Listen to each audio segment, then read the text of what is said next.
है जी। अब जेई के दो होते हैं, दो कौन कौन से होते हैं बताओ, कौन कौन से पेपर होते हैं? एक तो जेई मेंस, में और उसके बाद Mains JEE and advance. Advance. Advance होता है जेई मेंस और JEE advanced, right? JEE advance, right? तो जेई मेंस होगा, उसके थ्रू आपको किस में एडमिशन मिलता है? आईआईटीज में मिलता है क्या एडमिशन जेई मेंस के एनआईटी थ्रू? में सर। एनआईटीज में NIT. और गवर्नमेंट फंडेड इंस्टीट्यूट्स जैसे स्टेट इंजीनियरिंग कॉलेजेस हो गए, जैसे सेंट्रली फंडेड इंजीनियरिंग कॉलेजेस हो गए, है ना?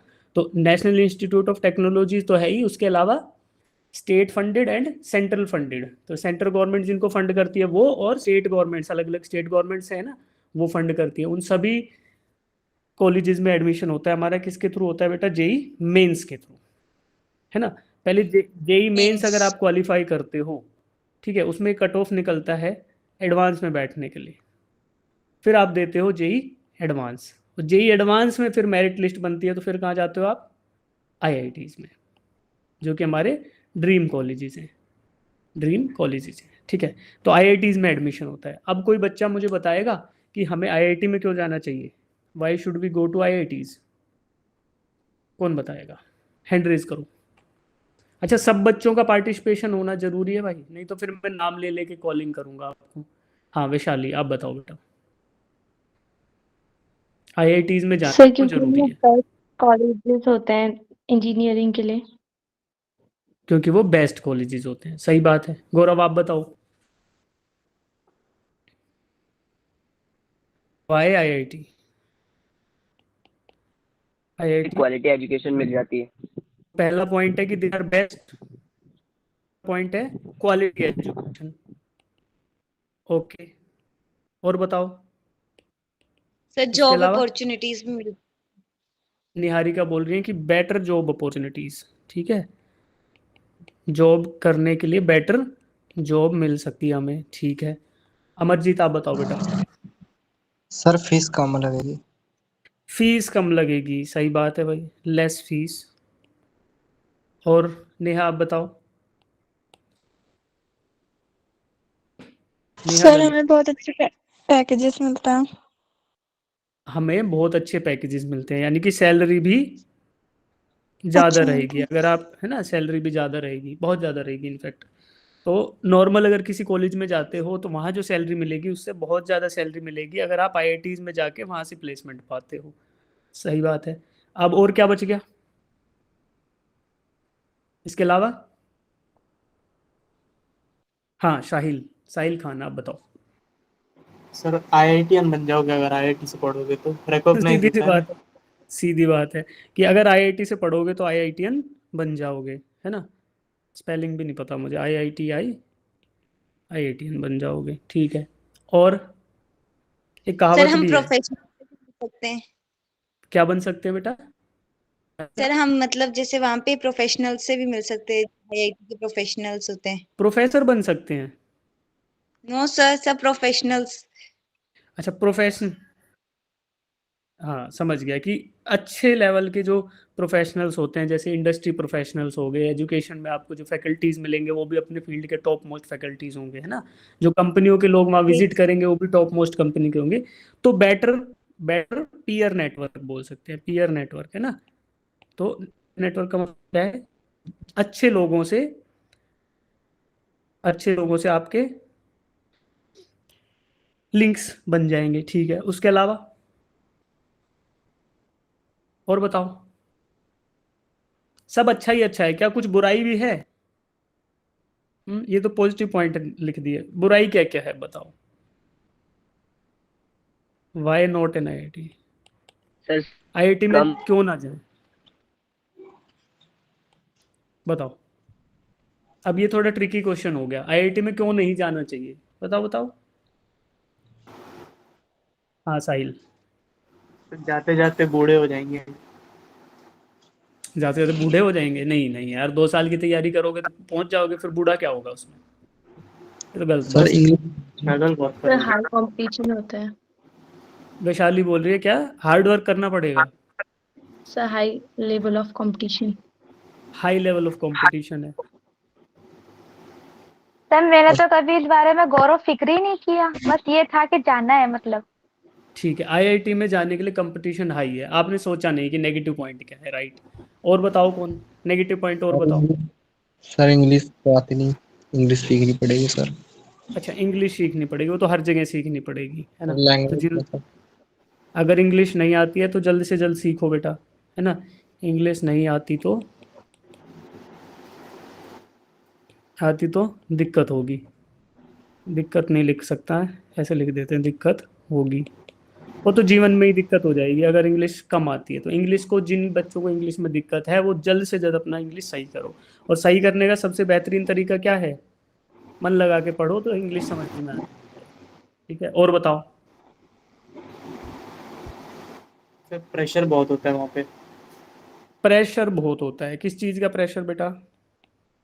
प्रोजेक्ट्स वगैरह सबमिट करने होते हैं और ठीक है, पढ़ाई वगैरह।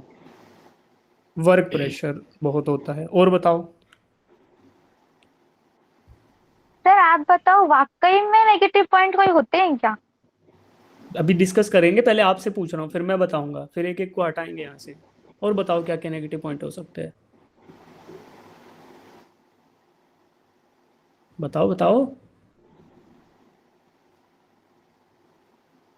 चलो, चैट बॉक्स में भी डाल सकते हैं, जो बच्चे अनम्यूट नहीं कर पा रहे वो आईआईटी में जाने का नुकसान चैट बॉक्स में टाइप कर सकते हो। ठीक है, चलो। तो इसके अलावा और क्या नेगेटिव पॉइंट हो सकते हैं बेटा, मुझे तो नहीं लगता कोई नेगेटिव पॉइंट इसके अलावा। ठीक है, तो अभी देखो पॉजिटिव के पॉइंट्स ज़्यादा हैं कि नेगेटिव पॉइंट ज़्यादा हैं। सब पॉजिटिव। पॉजिटिव पॉइंट्स ज़्यादा हैं, है ना। और नेगेटिव पॉइंट हमारे आईआईटी में जाने से पहले के हैं। अगर हम हार्ड वर्क नहीं कर रहे, तो हार्ड वर्क करना सीख जाएंगे प्रिपरेशन के ड्यूरेशन में। तो अगर हार्ड वर्क करना आ गया तो फिर तो पहुंच ही जाएंगे, राइट। इंग्लिश भी हम सीख जाएंगे, ये भी घुसने से पहले की बात है आईआईटी में। उसके बाद कंपटीशन हाई है, तो high competition is a plus point या बुरा पॉइंट है या अच्छा पॉइंट है, इज इट ए अच्छा नेगेटिव point। पॉइंट। अच्छा प्लस पॉइंट है पॉइंट ना। है। अगर आप कंपटीशन में सरवाइव करना कॉलेज में ही सीख गए तो फिर आप कॉलेज से बाहर निकलने के बाद आप बहुत अच्छे कंपटीशन को फेस कर सकते हो, है ना, जॉब में या फिर और ग्रोथ में। तो कंपटीशन को फेस करना सीखना एक अच्छा पॉइंट है कि नेगेटिव पॉइंट है। सर अच्छा ही अच्छा पॉइंट। पॉइंट। वर्क प्रेशर को हैंडल करना अगर सीख गए तो ये भी प्लस पॉइंट है कि नेगेटिव पॉइंट है। प्लस पॉइंट है। ये भी प्लस पॉइंट है। तो अब देखो, ये आपने नेगेटिव जो लिखवाए, ये तो अभी हमारे अंदर कमियां हैं जिन्हें हमें दूर करना है ड्यूरिंग अवर प्रिपरेशन। हम यही तो सीखते हैं आईआईटी की, जब अब कोचिंग लेते हैं, आईआईटी की प्रिपरेशन करते हैं, तो इन्हीं कमियों को तो दूर करना है। जब ये कमियां दूर हो गई तो फिर कहाँ पहुंच जाएंगे हम, आईआईटी में पहुंच जाएंगे। और उसके बाद प्लस प्लस पॉइंट बच गए कि नेगेटिव नेगेटिव बच गए, प्लस प्लस प्लस बच गए। बेस्ट कॉलेज मिलेगा, बेस्ट एजुकेशन मिलेगी, बेस्ट जॉब मिलेगी, है ना। कम पैसे में पढ़ने को मिलेगा, फीस कम लगेगी, सैलरी बेस्ट मिलेगी। ठीक है। और ये जो 6th पॉइंट किसने बोला था कि once an IITian is always an IITian, तो आपको रिकॉग्निशन मिलेगा, आपके पेरेंट्स को रिकॉग्निशन मिलेगा, आपका नाम बढ़ेगा, आपके पेरेंट्स का नाम बढ़ेगा, है ना। नाम रोशन होगा ना। तो आईआईटी में जाके करोगे कि बल्ब पे चिपका के करोगे, अपना नाम लिख के और ट्यूबलाइट पे चिपका दो तो नाम रोशन हो गया। तो कौन सा तरीका अपनाओगे आप, सर आईआईटी में जाके। आईआईटी में जाके, है ना। तो आपका भी नाम रोशन होगा और आपके पेरेंट्स का भी नाम रोशन होगा, सोशल रिकॉग्निशन अच्छी मिलेगी और पीयर नेटवर्क अच्छा मिलेगा। ठीक है, तो आपको कुछ भी इशू आता है तो अपने एलुमनाइज आईआईटी के पुराने जो कॉलेज से पास आउट है उनको रीच आउट कर सकते हो, है ना। उसके अलावा और इंडस्ट्री प्रोफेशनल जो बोल रहे थे उनको रीच आउट कर सकते हो, तो आपको जीवन भर कभी भी दिक्कत नहीं आएगी। ठीक है, तो अब आईआईटी में जाना चाहिए। ठीक है, इसके अलावा कुछ प्लस पॉइंट मैं बताता हूँ आपको, अगर आईआईटी में आप चले जाते हो तो क्या मिलेगा। ठीक है, इधर ही लिख लेते हैं मैकेनिक्स की जगह पे। आपको बेस्ट कॉलेज मिलेगा। ठीक है, मैं गया था आईआईटी गुवाहाटी में। ठीक है, आईआईटी गुवाहाटी में कहाँ पे है गुवाहाटी, पता है किसी को, कहाँ पे है बेटा। उत्तर प्रदेश में है सर। अरे नहीं, असम। असम में, आसाम साइड है। है ना, capital city of Assam. Assam की कैपिटल सिटी है। ठीक है, Guwahati. IIT Guwahati is one of the old IITs. तो जो टॉप 7 आईआईटीज हैं ओल्ड आईआईटीज, उनमें आईआईटी गुवाहाटी इंक्लूडेड है, पुरानी आईआईटी है, ठीक है। अब मैं आपको फैसिलिटीज बताता हूँ क्या क्या वहाँ मिल सकती है आपको। हॉस्टल लाइफ आपको बेहतरीन मिलेगी, ठीक है। आईआईटी गुवाहाटी में 13 हॉस्टल्स है, 13 हॉस्टल, बहुत अच्छे से रहोगे, बहुत अच्छे से खाओगे, खेलोगे मस्त, ठीक है। स्विमिंग पूल है, अब यहाँ लिखते नहीं है, आपको बता देता हूँ। कॉलेज में आपको स्विमिंग पूल मिलेगा, आपको बैडमिंटन कोर्ट, टेनिस कोर्ट, ठीक है। स्पोर्ट्स की जितनी भी चीज़ें आपको बेस्ट ऑफ द बेस्ट मिलेंगी, जिम्नेजियम मिलेगा, बेहतरीन इंफ्रास्ट्रक्चर स्टडी के लिए, बेस्ट लैब, कंट्री में जो बेस्ट लैब हो सकती हैं एक्सपेरिमेंटेशन के लिए वो मिलने वाली है, बेस्ट लाइब्रेरी मिलेगी, है ना, 3 फ्लोर की लाइब्रेरी है, उसके अलावा रीडिंग रूम है, 300-400 लोग एक साथ बैठ के पढ़ सकते हैं, एयर कंडीशनड है, रात रात भर लाइब्रेरी खुली रहती है, रात रात भर रीडिंग रूम खुला रहता है। हॉस्टल के अंदर आपको जो ये होता है जूस कॉर्नर होते हैं, आपके हॉस्टल के अंदर मैश होती है, वो 3-3 बजे तक रात तक खुली रहती है, अगर आपको पढ़ दिक्कत नहीं आएगी। उसके बाद प्लेसमेंट जब होती है तो प्लेसमेंट के ड्यूरेशन में आपको बेस्ट पैकेजेस मिलते हैं, है ना, बेस्ट कंपनियों में जाने का मौका मिलता है। तो इन सब चीज़ों को देखते हुए हमें आईआईटी जाना चाहिए कि नहीं जाना चाहिए? जिन बच्चों को हैंड रेज करो, हैंड रेज करो जाना जो ये बात मानते हैं कि हमें आईआईटी जाना चाहिए, हैंड रेज करो। कितने बच्चों ने हाथ ऊपर किया है, देखते हैं, कर लो सर अभी। इसमें फीस हाँ अभी कर लो, हाँ जिनको नहीं लगता वो मत करो हाथ ऊपर। हाँ अमरजीत बोलो। सर इसमें फीस कितनी थी? फीस देखो, मैंने एमटेक किया था तो मेरी फीस, आप एमटेक की फीस कितनी थी पता है, बताऊं? बताओ सर। एक सेमेस्टर की 5,000 रुपये थी, पूरे सेमेस्टर की 5,000 रुपीज। 4 सेमेस्टर होते हैं, 20,000 में निपट गया मैं, बताओ। सर इसमें कंप्यूटर साइंस भी होता होगा? हाँ कंप्यूटर साइंस भी होता है, सारी स्ट्रीम होती है वो ड्यूरिंग, अब हमें ना क्लासेस के बीच बीच में आपको बताता रहूंगा, कैरियर गाइडेंस भी मैं देता रहूंगा, तो अगर आपके इस तरीके कोई डाउट आए तो आप मेरे को पूछ सकते हैं, ठीक है। अब सुनो, बीटेक के लिए अब फीस बढ़ा दी गई है, कोई आपको बोलेगा कि बीटेक की फीस तो बढ़ गई है ना, फीस कितनी हो गई, 80-90 हज़ार हो गई एक सेमेस्टर की, तो क्या वो हमारे लिए दिक्कत का काम है कि दिक्कत का काम नहीं है? कितने बच्चों को लगता है 80-90 हज़ार रुपये भरना दिक्कत का काम है? एक साल का सर? 1 साल का नहीं, 6 महीने का। सर दिक्कत का काम है। दिक्कत का काम है, बिल्कुल है ना। We can't afford such a high amount, 80-90 हज़ार हम अफोर्ड नहीं कर सकते, लेकिन कौन अफोर्ड करेगा उसको, बताओ? वो तो सर प्राइवेट में हो जाएगा सर। प्राइवेट में हो जाएगा, लेकिन प्राइवेट में अगर हुआ ना एडमिशन तो उस फीस को कौन पे करेगा? आपके पेरेंट्स पे करेंगे। और अगर आईआईटी में हुआ तो उसको कौन पे करेगा? गवर्नमेंट। बैंक पे करेगी, नहीं गवर्नमेंट नहीं करेगी, बैंक पे करेगी। मान लो नेहा है, नेहा का एडमिशन हो जाता है आईआईटी में, अब नेहा के पास पैसे नहीं है, लेकिन नेहा के पास ऑफर लेटर है कि आप इस आईआईटी में एडमिशन ले लो। उस ऑफर लेटर के बेसिस पे ही आपको बैंक जो है ना लोन दे देगा, सिर्फ उसी चीज़ पे कि यार ये अच्छा बच्चा है, एडमिशन के लिए आया है, 4 साल बाद जब यहाँ से निकलेगा तो अच्छे पैसे कमाएगा और आपके पैसे को रिटर्न कर देगा। तो अगर आप आईआईटी के अंदर जाते हो तो फीस भरना, फीस करना कोई इशू नहीं है। अगर आपके पास 2 रुपये भी नहीं है तो भी कोई दिक्कत नहीं है। अगर आपके पास एडमिशन लेटर है आईआईटी का तो आपके 5 से 10 बैंक आपको रेडिली लोन देने को तैयार है कि सर प्लीज़ हमारे से लोन ले लो। क्यों? क्योंकि उनको पता है कि 4 साल बाद जब ये बच्चा अच्छे से पढ़ के निकलेगा तो इसका हाई पैकेज लगेगा और ये हमारा धीरे धीरे पैसा वापस चुका देगा। तो आपके पेरेंट्स के ऊपर लोड पड़ा कि नहीं पड़ा फीस का? कोई लोड नहीं पड़ा। आप पे नहीं पड़ा? पड़ा। आप पे भी नहीं पड़ा। आपने पहले पैसे कमाए, आपने धीरे धीरे बैंक को वापस कर दिए। जब आपके पास पैसे नहीं थे तो बैंक ने आपको दे दिया। किस बिना पे दिया, किस भरोसे पे दिया? क्योंकि बच्चा अच्छा पढ़ता है, जब ये आईआईटी में एडमिशन ले सकता है तो ये हमारे पैसे भी कमा के वापस लौटा देगा। तो फीस का भी कोई इशू नहीं है। और तो सर वहीं वो अगर 4 प्राइवेट, तो सर वो क्या 4 बेटा? साल लोन नहीं मांगेंगे सर? नहीं 4 4 साल साल बाद? भी, 6-7 साल तक के बाद भी, 6 साल बाद मांगना स्टार्ट करेंगे, कोई 5 साल बाद मांगना स्टार्ट करेगा। पहले आराम से पढ़ लो, जॉब में सेटल हो जाओ, उसके बाद धीरे धीरे पैसा वो पे आउट कर दो। 2 से 3 साल में सब बच्चे पे कर देते हैं वापस उस पैसे को। तब तो सर हमें दिल से मेहनत करनी चाहिए। दिल से मेहनत करनी चाहिए। सिर्फ मेहनत एक जो चीज है वही आपको रोक सकती है आईआईटी जाने से। अगर आईआईटी चले गए तो ना पैसा आपको रोकेगा, कोई भी चीज आपको रोकेगी नहीं। आपका जो ड्रीम आपने बनाया है आईआईटी जाने का, उस ड्रीम के बीच में आपकी मेहनत के अलावा और कुछ भी नहीं है। तो अब वादा करो कि आप मेहनत करोगे, करोगे? यस दिल भेजो, सर। दिल भेजो, दिल से मेहनत करो। देखो मैं भेज रहा हूँ दिल आपको, दिल से Yes, मेहनत sir. करो, है ना। तो सब बच्चे जो है, आप मेहनत करोगे, अच्छे कॉलेज में जाओगे, Yes, sir. अच्छा पैसा कमाओगे। मान लो आपने 1 लाख रुपए 2 लाख रुपए महीने का कमाया, मान लो, तो 20,000 रुपए बैंक को भी तो दे सकते हो हर महीने, क्या दिक्कत है? आपका पुराना लोन है वो खत्म हो जाएगा, तो वो कोई इशू ही नहीं है बेटा। तो आपको मेहनत करनी चाहिए। अगर आपको कोई चाचा मामा फूफा आके बोलता है ना कि आईआईटीज को तो फीस बढ़ गई, अब कैसे करोगे, तो बैंक करेंगे, आपकी टेंशन ही नहीं है। ठीक है, तो ये सब चीजों को देखते हुए अब मैं आपको आगे की कहानी सुनाता हूँ। ठीक है, सर प्लेसमेंट सबकी हो जाती है? प्लेसमेंट सबकी हो जाती है। अगर प्लेसमेंट गाइडेंस आप शुरू में ले लेना, जब आप कॉलेज में एडमिशन लोगे, तो उस टाइम हम आपको हेल्प आउट कर देंगे, अवंती आपको हेल्प आउट कर देगा कि कहाँ एडमिशन लेना है। जब पढ़ोगे कॉलेज के अंदर तो भी हमारे से कनेक्टेड रहना, हम आपको ये गाइडेंस भी दे देंगे कि बेटा ये पढ़ लो ताकि आपकी प्लेसमेंट अच्छे से हो जाए। तो प्लेसमेंट उसकी नहीं होती जो आईआईटी जाके सो जाता है।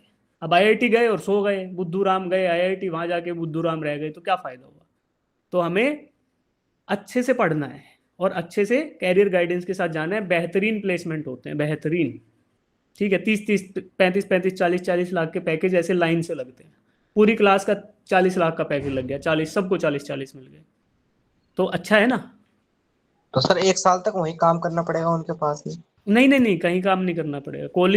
कॉलेज आपको प्लेसमेंट दे देगा, कंपनी में जाओगे, कंपनी आपको पे करेगी। कंपनी बेंगलोर में है, गुड़गांव में है ना, और बहुत सारी जगह पे है। तो उन सब में जाओ, काम करो, मस्त लाइफ एंजॉय करो, और जो बैंक का लोन था वो चुका दो, तो कोई दिक्कत नहीं आ रही है। ठीक है, ये सब चीज़ें मैं आपकी क्लियर आउट करूंगा, ये डाउट्स आपके धीरे धीरे लेंगे। ठीक है, अब आगे बढ़ते हैं। आईआईटी में क्यों जाना चाहिए, क्लियर है सबको? Yes sir. ठीक है, हाँ, तो अब हम दिल लगा के मेहनत Yes, करेंगे। ठीक है, उसके अलावा क्या क्या बेनिफिट मिलेंगे? अगर किसी कॉलेज के अंदर आप जाते हो, नॉर्मल से कॉलेज में जाते हो, तो वहाँ पे कितना छोटा सा कैंपस होता है। अपने आसपास आपने कॉलेजों को देखा होगा, कितना छोटे छोटे कैंपस होते हैं, घुसे और घुसते ही खत्म हो गया। तो वैसे कॉलेज में क्या ग्रोथ होगी आपकी? जो छोटे से छोटा आईआईटी भी होता है 500-600 एकड़ में होता है, कम से कम 500-600 एकड़ के अंदर होता है। ठीक है, जी सर. सबसे बड़ा जो आईआईटी का कैंपस है वो है आईआईटी खड़गपुर का। कितना है बेटा? 2100 एकड़ का। इतना बड़ा है कि उनके पास खुद की एयर स्ट्रिप है, हवाई जहाज लैंड करा लो, टेक ऑफ करा दो, कॉलेज के अंदर है। बताओ कौन से प्राइवेट कॉलेज में मिलेगी ये? नहीं मिलेगी। क्यों? कौन से नहीं। स्टेट कॉलेज में मिलेगी? नहीं मिलेगी। एयर स्ट्रिप है उनके पास। बताओ, मैं गुवाहाटी आईआईटी में था। हाँ सुनो, गुवाहाटी आईआईटी में था। हाँ अमरजीत बोलो, बोलो आप बोलो। सर आईआईटी रुड़की के पास रहता हूँ, वो भी सर अच्छा कॉलेज है ना? बहुत अच्छा है, आप आईआईटी के अंदर जाओ, देख के आओ कितना अच्छा है। मैं गया हूँ, मैं रुड़की आईआईटी के अंदर गया हूँ, है ना। तो अब देखो गुवाहाटी आईआईटी का बताता हूँ। कैंपस के अंदर 5 लेक हैं, 5 लेक्स इनसाइड द कैंपस, और 2 हिल हैं,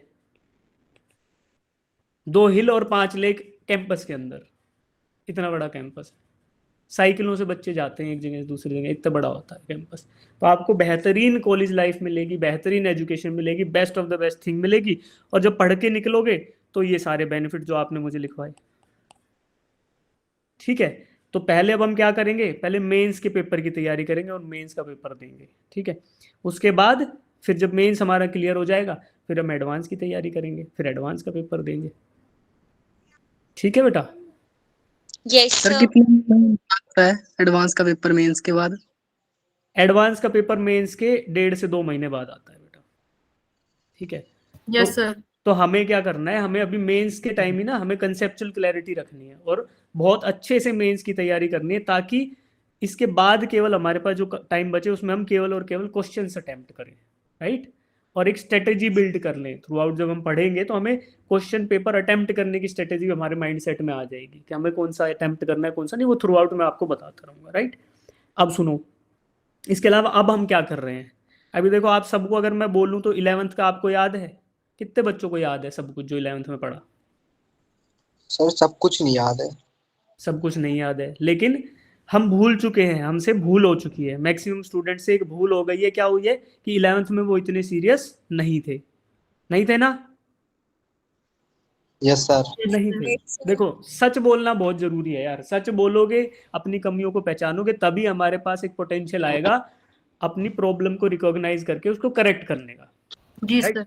तो पहले हमें अपनी भूल को स्वीकार करना पड़ेगा कि 11th में जो हमारे से गलतियां हुई वो हो चुकी हैं, बट उनको अब करेक्ट करने का टाइम भी आ गया है। 11th में हम सीरियस नहीं थे, बट अब 12th है और हमें लगभग आज से 1 साल बाद अपना एग्जाम लिखना है, राइट। जनवरी अटेम्प्ट होगा वो तो 1 साल से भी कम टाइम है, और अप्रैल अटेम्प्ट के अंदर लगभग 1 साल का टाइम है, ठीक है। तो अब इस 1 साल को इतना बेहतरीन तरीके से मेहनत करके हमें बिताना है ताकि फिर से ये दिक्कत ना आए कि अभी भी मुझे कुछ नहीं आता, अभी मैं बुद्धू राम रह गया। तो हमें बुद्धू राम नहीं रहना है। तो 11 अब 12th के अंदर क्या क्या निपटाना पड़ेगा बेटा? 12th के अंदर हमें 12th को तो करना ही है, और इसके साथ किस किस को करना पड़ेगा? 11th को भी करना है। 11th को भी तो 11th का जो हमारा बैकलॉग है उसको भी हमें क्लियर करना पड़ेगा, ठीक है। अब उसमें मैं आपकी किस तरीके से हेल्प कर सकता हूँ, सुनो। अब उसमें आपकी हेल्प मैं करूंगा। देखो ये चैप्टर है 12th का, electric charge field and Gauss law. Start किया? नहीं हुआ है, ठीक है। तो सर कर लिया। इस चैप्टर, हर एक चैप्टर के 11th का भी चैप्टर और 12th का भी चैप्टर, हर एक 11th के चैप्टर का और हर एक 12th के चैप्टर का मैं आपको इस तरीके का शॉर्ट नोट्स दे दूंगा, ठीक है। जैसे ये पूरा चैप्टर 1 पेज 2 पेज और 3 पेज में पूरा चैप्टर खत्म हो जा रहा है। यहाँ पे इंपॉर्टेंट थ्योरी, इंपॉर्टेंट फॉर्मूलाज सब कुछ है। तो ऐसे PDF मैं आपको 11th के दे दूंगा। तो वहां से आप पढ़ेंगे, क्वेश्चन अटेम्प्ट करेंगे, क्वेश्चन नहीं लगेंगे तो डाउट पूछेंगे, कहीं दिक्कत आएगी तो रीच आउट करेंगे। जी तो सर। आपको तो फटाफट आपका 11th निपट जाएगा, ठीक है। साथ करते चलेंगे, इंपॉर्टेंट फॉर्मूलाज को लिखते चलेंगे, थ्योरी के जो जो इंपॉर्टेंट चीजें उनको हाईलाइट करते चलेंगे, और एक रिवीजन शेड्यूल भी आपको बता दूंगा कि how to revise the things. तो फिर ये सब चीजें जब मिल मिला के एंड रिजल्ट जो है ना, वो और कुछ नहीं, एक बेहतरीन सिलेक्शन होगा आपका। और उस दिन की जो उस दिन का सपना देख के हम आगे बढ़ेंगे कि आपके पास एक बहुत अच्छे कॉलेज का ऑफर लेटर है और आप अपने माता पिता को मिठाइयाँ खिला रहे हो, ठीक है। ये सपना मैं भी देख रहा हूँ आपके लिए, और आप खुद के लिए भी देखो कि मुझे सिलेक्शन कराना है, एक अच्छे कॉलेज में मुझे जाना है, ठीक है बेटा। तो ऐसे मैं PDFs आपको दे दूंगा और इसी तरीके से हम चीज़ों को पढ़ते चलेंगे, ठीक है। तो अब क्या करना है? अब अगले 3 हफ्ते 3 वीक्स हमें ब्रिज कोर्स करना है। 3 वीक्स ब्रिज कोर्स का मतलब क्या है कि जो हमारा भूला बिसरा रह गया है चीज़ें, उनको कवर अप करेंगे अब, ठीक है। कवर अप करने के लिए हमने क्या प्रायोरिटाइज किया है कि जो 11th के एग्जाम के रिक्वायरमेंट के हिसाब से मोस्ट इंपॉर्टेंट चैप्टर्स हैं जो 3 हफ्ते में करे जा सकते हैं, उनको हम कंप्लीट करेंगे। और जो बच गए उनके लिए शॉर्ट नोट शेयर करूंगा, आप रिवाइज करते रहना। अगर आपको लगेगा कि सर हमसे नहीं हो पा रहा, आप एक एक करके थोड़ा थोड़ा हमें रिवाइज करा दो, तो हम वो भी कर सकते हैं, ठीक है। तो लेकिन अभी क्या करना है, हमें 4 से 5 चैप्टर कंप्लीट करने हैं इन 3 हफ्तों में फटाफट, ताकि हमारा जो पुराना बैकलॉग है, थोड़ा धुआं तो आपको याद होगा। और उसके अलावा क्या करना है, उसके अलावा अभी उसको फटाफट से पढ़ के कुछ कुछ क्वेश्चन अटेम्प्ट करने हैं। फिर आपको मॉड्यूल्स दे दूंगा मैं, 11th के मॉड्यूल आपको ऑलरेडी मिल चुके होंगे, उनको करना है वापस, और 12th को साथ लेके चलना है, फिर एक रिवीजन शेड्यूल। डन है जी? थम्स अप दो थम्स अप सभी बच्चे। हाँ, यस, ठीक है। तो अब उम्मीद है सब बच्चों को क्लैरिटी आ गई होगी हम क्या करेंगे। Yes sir. मेरा Yes, नाम sir. कितने बच्चों को पता है? मेरा नाम कितने बच्चों को पता है? नहीं पता किसी को भी, ठीक है। चलो मैं बताता हूँ आपको अपना नाम। अब मैं अपने बारे में थोड़ा थोड़ा बता देता हूँ फटाफट से, फिर फिनिश करते हैं, ठीक है। बाकी इंट्रोडक्शन बाद में, अभी नाम ही बता देता हूँ। मेरा नाम है बेटा नवीन, ठीक है, कुमार, नवीन कुमार यादव, राइट। अब नवीन कुमार इज़ माय नेम। मैं गुड़गांव में रहता हूँ और हरियाणा से ही हूँ। दूसरा, पढ़ाई मैंने करी है, अभी बताया था, बीटेक किया था नॉर्थ कैप यूनिवर्सिटी से, ये एक डीम्ड यूनिवर्सिटी है। एमटेक किया था IIT गुवाहाटी से। उसके बाद लार्सन एंड टूब्रो एक कंपनी है, मेगा कंपनी है ना, इंजीनियरिंग की, वहाँ पे काम किया। आफ्टर दैट मैंने बायजूस में काम किया, एक ऑफलाइन कोचिंग सेंटर था, वहाँ पे पढ़ाया, और अब अवंती में पढ़ा रहा हूँ, ठीक है। तो मेरा IIT JEE और नीट का जो टीचिंग एक्सपीरियंस है बेटा, वो है 4.5 ईयर्स, है ना। 4.5 से थोड़ा ज़्यादा हो गया है। तो 4 से 5 साल का मुझे एक्सपीरियंस है IIT JEE और नीट के स्टूडेंट्स को पढ़ाने का, ठीक है। तो चलो, अब ये सारी चीज़ें मैं आपके बता चुका। अब क्या करना है हमें? अब करना है मोशन इन स्ट्रेट लाइन को स्टार्ट, ठीक है। तो मोशन इन स्ट्रेट लाइन क्या होता है? Motion in straight line is एक सीधी रेखा के अलोंग मोशन, है ना, motion along a straight line. और स्ट्रेट लाइन सबको पता है क्या होती है बेटा, स्ट्रेट लाइन की equation y is equal to mx plus c, C. ठीक है। तो स्ट्रेट लाइन के अलोंग मोशन हो रहा है तो उसी को क्या बोल देंगे, मोशन इन स्ट्रेट लाइन, सीधी सी बात है। क्या पढ़ना है उससे पहले कि सबसे पहले देखो कि स्ट्रेट लाइन का मोशन तो ठीक है, पर पहले ये तो डिफाइन कर ले कि मोशन क्या होता है और रेस्ट क्या होता है। अब ध्यान से सुनना, मैं आपको बताता हूं मोशन क्या होता है और रेस्ट क्या होता है, ध्यान से सुनना बेटा। एक एक शब्द को देखना। मैंने स्टार्टिंग में क्या लिखा था, क्या मैं आपको फिजिक्स पढ़ाने आया हूं कि इंग्लिश पढ़ाने आया हूं? क्या पढ़ाने आया हूं? इंग्लिश इंग्लिश पढ़ाने आया हूँ यार। इंग्लिश पढ़ोगे तुम मेरे से, क्यों? क्योंकि फिजिक्स तो अंतरात्मा की आवाज को ही फिजिक्स बोलते हैं ना। आपको पता है ये बॉल, देखो ये बॉल है मेरे पास, अब इसको छोड़ूंगा तो क्या होगा, क्या होगा? गिर जाएगी नीचे सर। गिरेगी। तो पता है आपको, फिजिक्स तो आपको आती है। मैं तो केवल इंग्लिश पढ़ाने आया हूँ कि इंग्लिश में अगर क्वेश्चन आ जाए तो उसको अटेम्प्ट कैसे करना है, ठीक है। अब सुनो, इंग्लिश का खेल होता है फिजिक्स के क्वेश्चंस में, बस वही जानना है। तो मोशन को डिफाइन करना है बेटा। मोशन क्या होता है? If an object changes its position with respect to frame of reference as viewed by the observer. अगर कोई ऑब्जर्वर है, देखो ये, इस पे जूम इन करते हैं, ये आपका फोन है या लैपटॉप है, ठीक है। इसको मैंने बोला कि रेफरेंस फ्रेम, इसको रेफरेंस बोल लेते हैं, ठीक है। ये हमारा रेफरेंस है। रेफरेंस में क्या हो सकता है, पॉइंट ऑफ रेफरेंस या फ्रेम ऑफ रेफरेंस। और हमारा ऑब्जेक्ट क्या है, ये लड़का जो बैठा हुआ है। और ऑब्जर्वर कहाँ बैठा है, ये ऑब्जर्वर है। अब मुझे बताओ, ऑब्जर्वर का काम है देखना। अगर ये लड़का इस कंप्यूटर स्क्रीन के हिसाब से अगर ये अपनी पोजीशन चेंज करेगा, और देख कौन रहा है, ऑब्जर्वर देख रहा है। अगर ऑब्जर्वर को आपस में इनकी पोजीशन चेंज होती हुई नजर आ रही है, इसका मतलब क्या बोल सकते हैं, the object is in motion ठीक है जी। और अगर ये ऑब्जर्वर के हिसाब से पोजीशन चेंज नहीं हो रही तो क्या बोलेंगे, the object is in rest, ठीक है। अब मैं थोड़ा और रिफाइन करता हूं इसको। ये जो मोशन लिखा है या रेस्ट लिखा है, इसके आगे एक और शब्द लिखता हूं, ध्यान से देखना। इंग्लिश का शब्द है रिलेटिव मोशन या फिर रिलेटिव रेस्ट, ठीक है। रिलेटिव मोशन क्या हो गया कि the object is changing its position in relation to the reference frame as observed by the observer. Object अपनी रिलेटिव पोजीशन चेंज कर रहा है रेफरेंस फ्रेम के अकॉर्डिंग, जो कि ऑब्जर्वर ने देखा। तो अगर ऐसा हो रहा है तो क्या बोलेंगे, it is in the relative motion. और अगर in relation to reference frame अगर पोजीशन चेंज नहीं हो रही तो क्या बोलेंगे, रिलेटिव रेस्ट। अब रेफरेंस फ्रेम का बार बार डिस्कशन क्यों आ रहा है, ध्यान से देखो बेटा। देखो इधर आ गए। अब ये जो बच्चा था और ये स्क्रीन थी, ये कहाँ पे है, हमारे गोले पे है ना। हमारे गोले का नाम क्या है बेटा, अर्थ है हमारे गोले में, अर्थ है, ठीक है। अब अर्थ के ऊपर है और ऑब्जर्वर को हमने यहाँ मॉनिटर पे बैठा हुआ था ऑब्जर्वर, उसको हटा के ले गया फ्री स्पेस में, स्पेस के अंदर चला गया वो ऑब्जर्वर। अब ये ऑब्जर्वर क्या बोलेगा, ये लड़का रेस्ट में है कि मोशन में, क्या बोलेगा ऑब्जर्वर? रेस्ट में पे है। रेस्ट पे कैसे है बेटा? मोशन अच्छा, आपने नाम सुना है रोटेशन एंड रेवोल्यूशन का?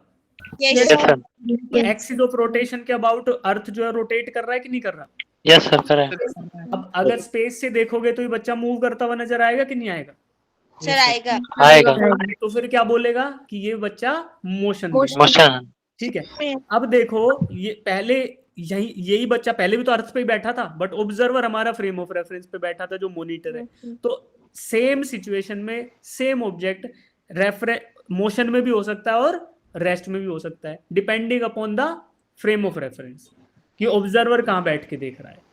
तो वही चीज क्या बोलेंगे कि ये बच्चा रेस्ट में भी है उसी टाइम पे और मोशन में भी है। इसीलिए बोला जाता है किसके रिस्पेक्ट में जी, तो मॉनिटर के रिस्पेक्ट में रेस्ट में है और अर्थ के बाहर वाली चीजों के रिस्पेक्ट में मोशन में। इसीलिए दो टर्म होती हैं जिनको हम कैंसिल आउट कर देते हैं। There is no such thing as absolute motion and there is no such thing as absolute rest. Absolute motion और एब्सोल्यूट रेस्ट नाम की कोई भी चीजें नहीं होती हैं। क्या होता है बेटा, क्या होता है फिर? एब्सोल्यूट नहीं होता तो क्या होता है? रिलेटिव रेस्ट या फिर रिलेटिव मोशन। सबको समझ आया? डाउट है? यस सर किसको डाउट है? मैं बीच में पूछ सकता हूँ किसी का भी नाम ले, झूठी यस नहीं बोलेगा कोई भी। झूठ में यस बोला वो गया काम से, उसको मैं फंसा लूंगा, फिर मैं उसी से सारे क्वेश्चन पूछूंगा। ठीक है, हर्षित आपको समझ आया? हर्षित रावत,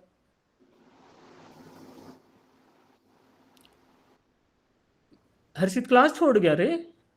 नहीं नहीं नहीं, बोल रहे हैं कुछ, बोलो हर्षित। Yes sir. समझ आ गया? हाँ चलो, ऑब्जर्वर कहाँ बैठा है? पहले केस में ऑब्जर्वर कहाँ बैठा है? इधर ऑब्जर्वर कौन सी जगह बैठा है? फ्रेम ऑफ रेफरेंस में। फ्रेम ऑफ रेफरेंस पे। और फ्रेम ऑफ रेफरेंस क्या है? ये जो स्क्रीन है, स्क्रीन पीवीएम है। होगा।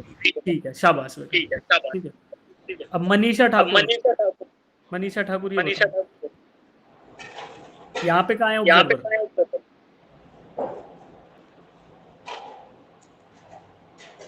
बताओ मनीषा, कहाँ पे है ऑब्जर्वर?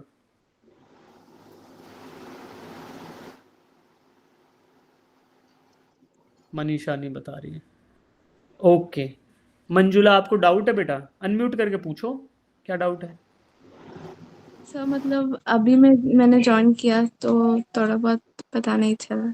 तो आप लेट आए हो बेटा, कल से टाइम पे आना। ठीक है, अब मैं सब बच्चों लास्ट में we can stay at the end of the class, उस टाइम आप पूछना। ठीक है, तो ऐसे लेट, देखो अभी ये नुकसान हो गया ना इनको लेट आने का, है ना? तो सब बच्चे टाइम पे आएंगे। 6 बजे अगर आपकी क्लास, 5:30 क्लास स्टार्ट हो रही है, तो क्या 5:30 बजे लॉग इन करना स्टार्ट करना है या पहले करना है?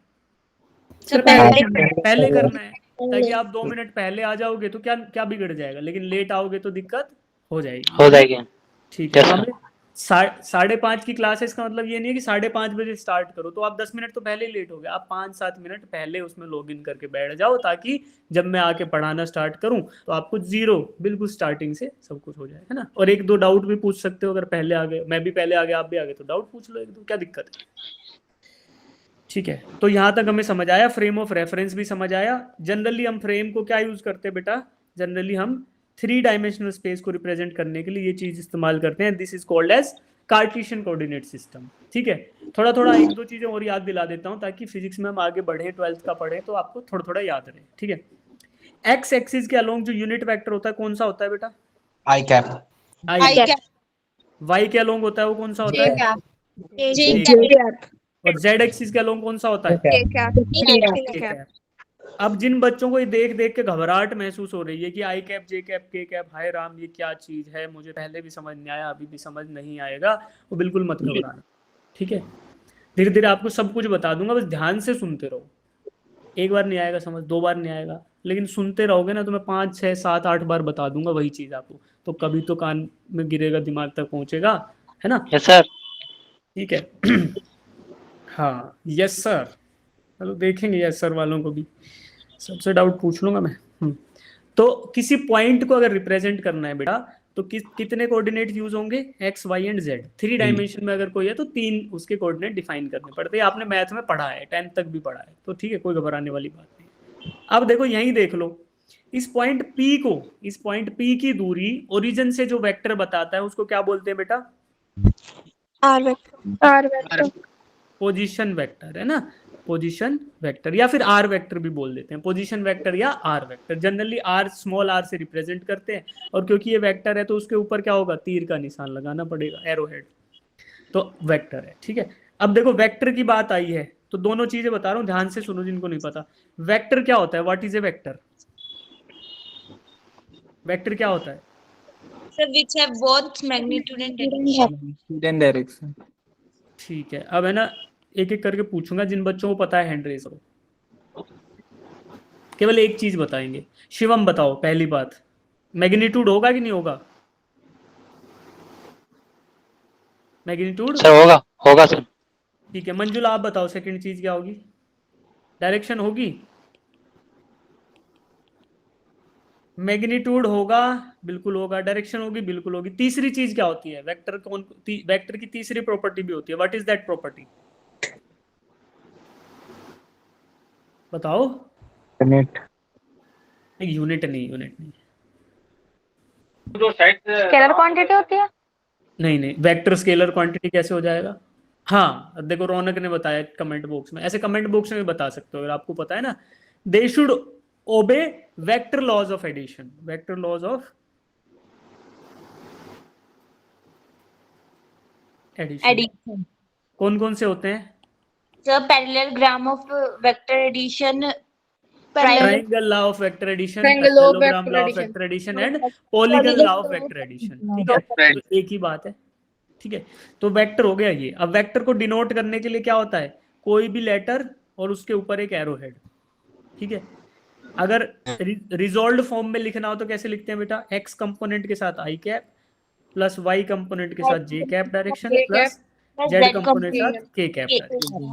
ठीक है, तो ऐसे रिजॉल्व फॉर्म में वेक्टर को लिखा जाता है।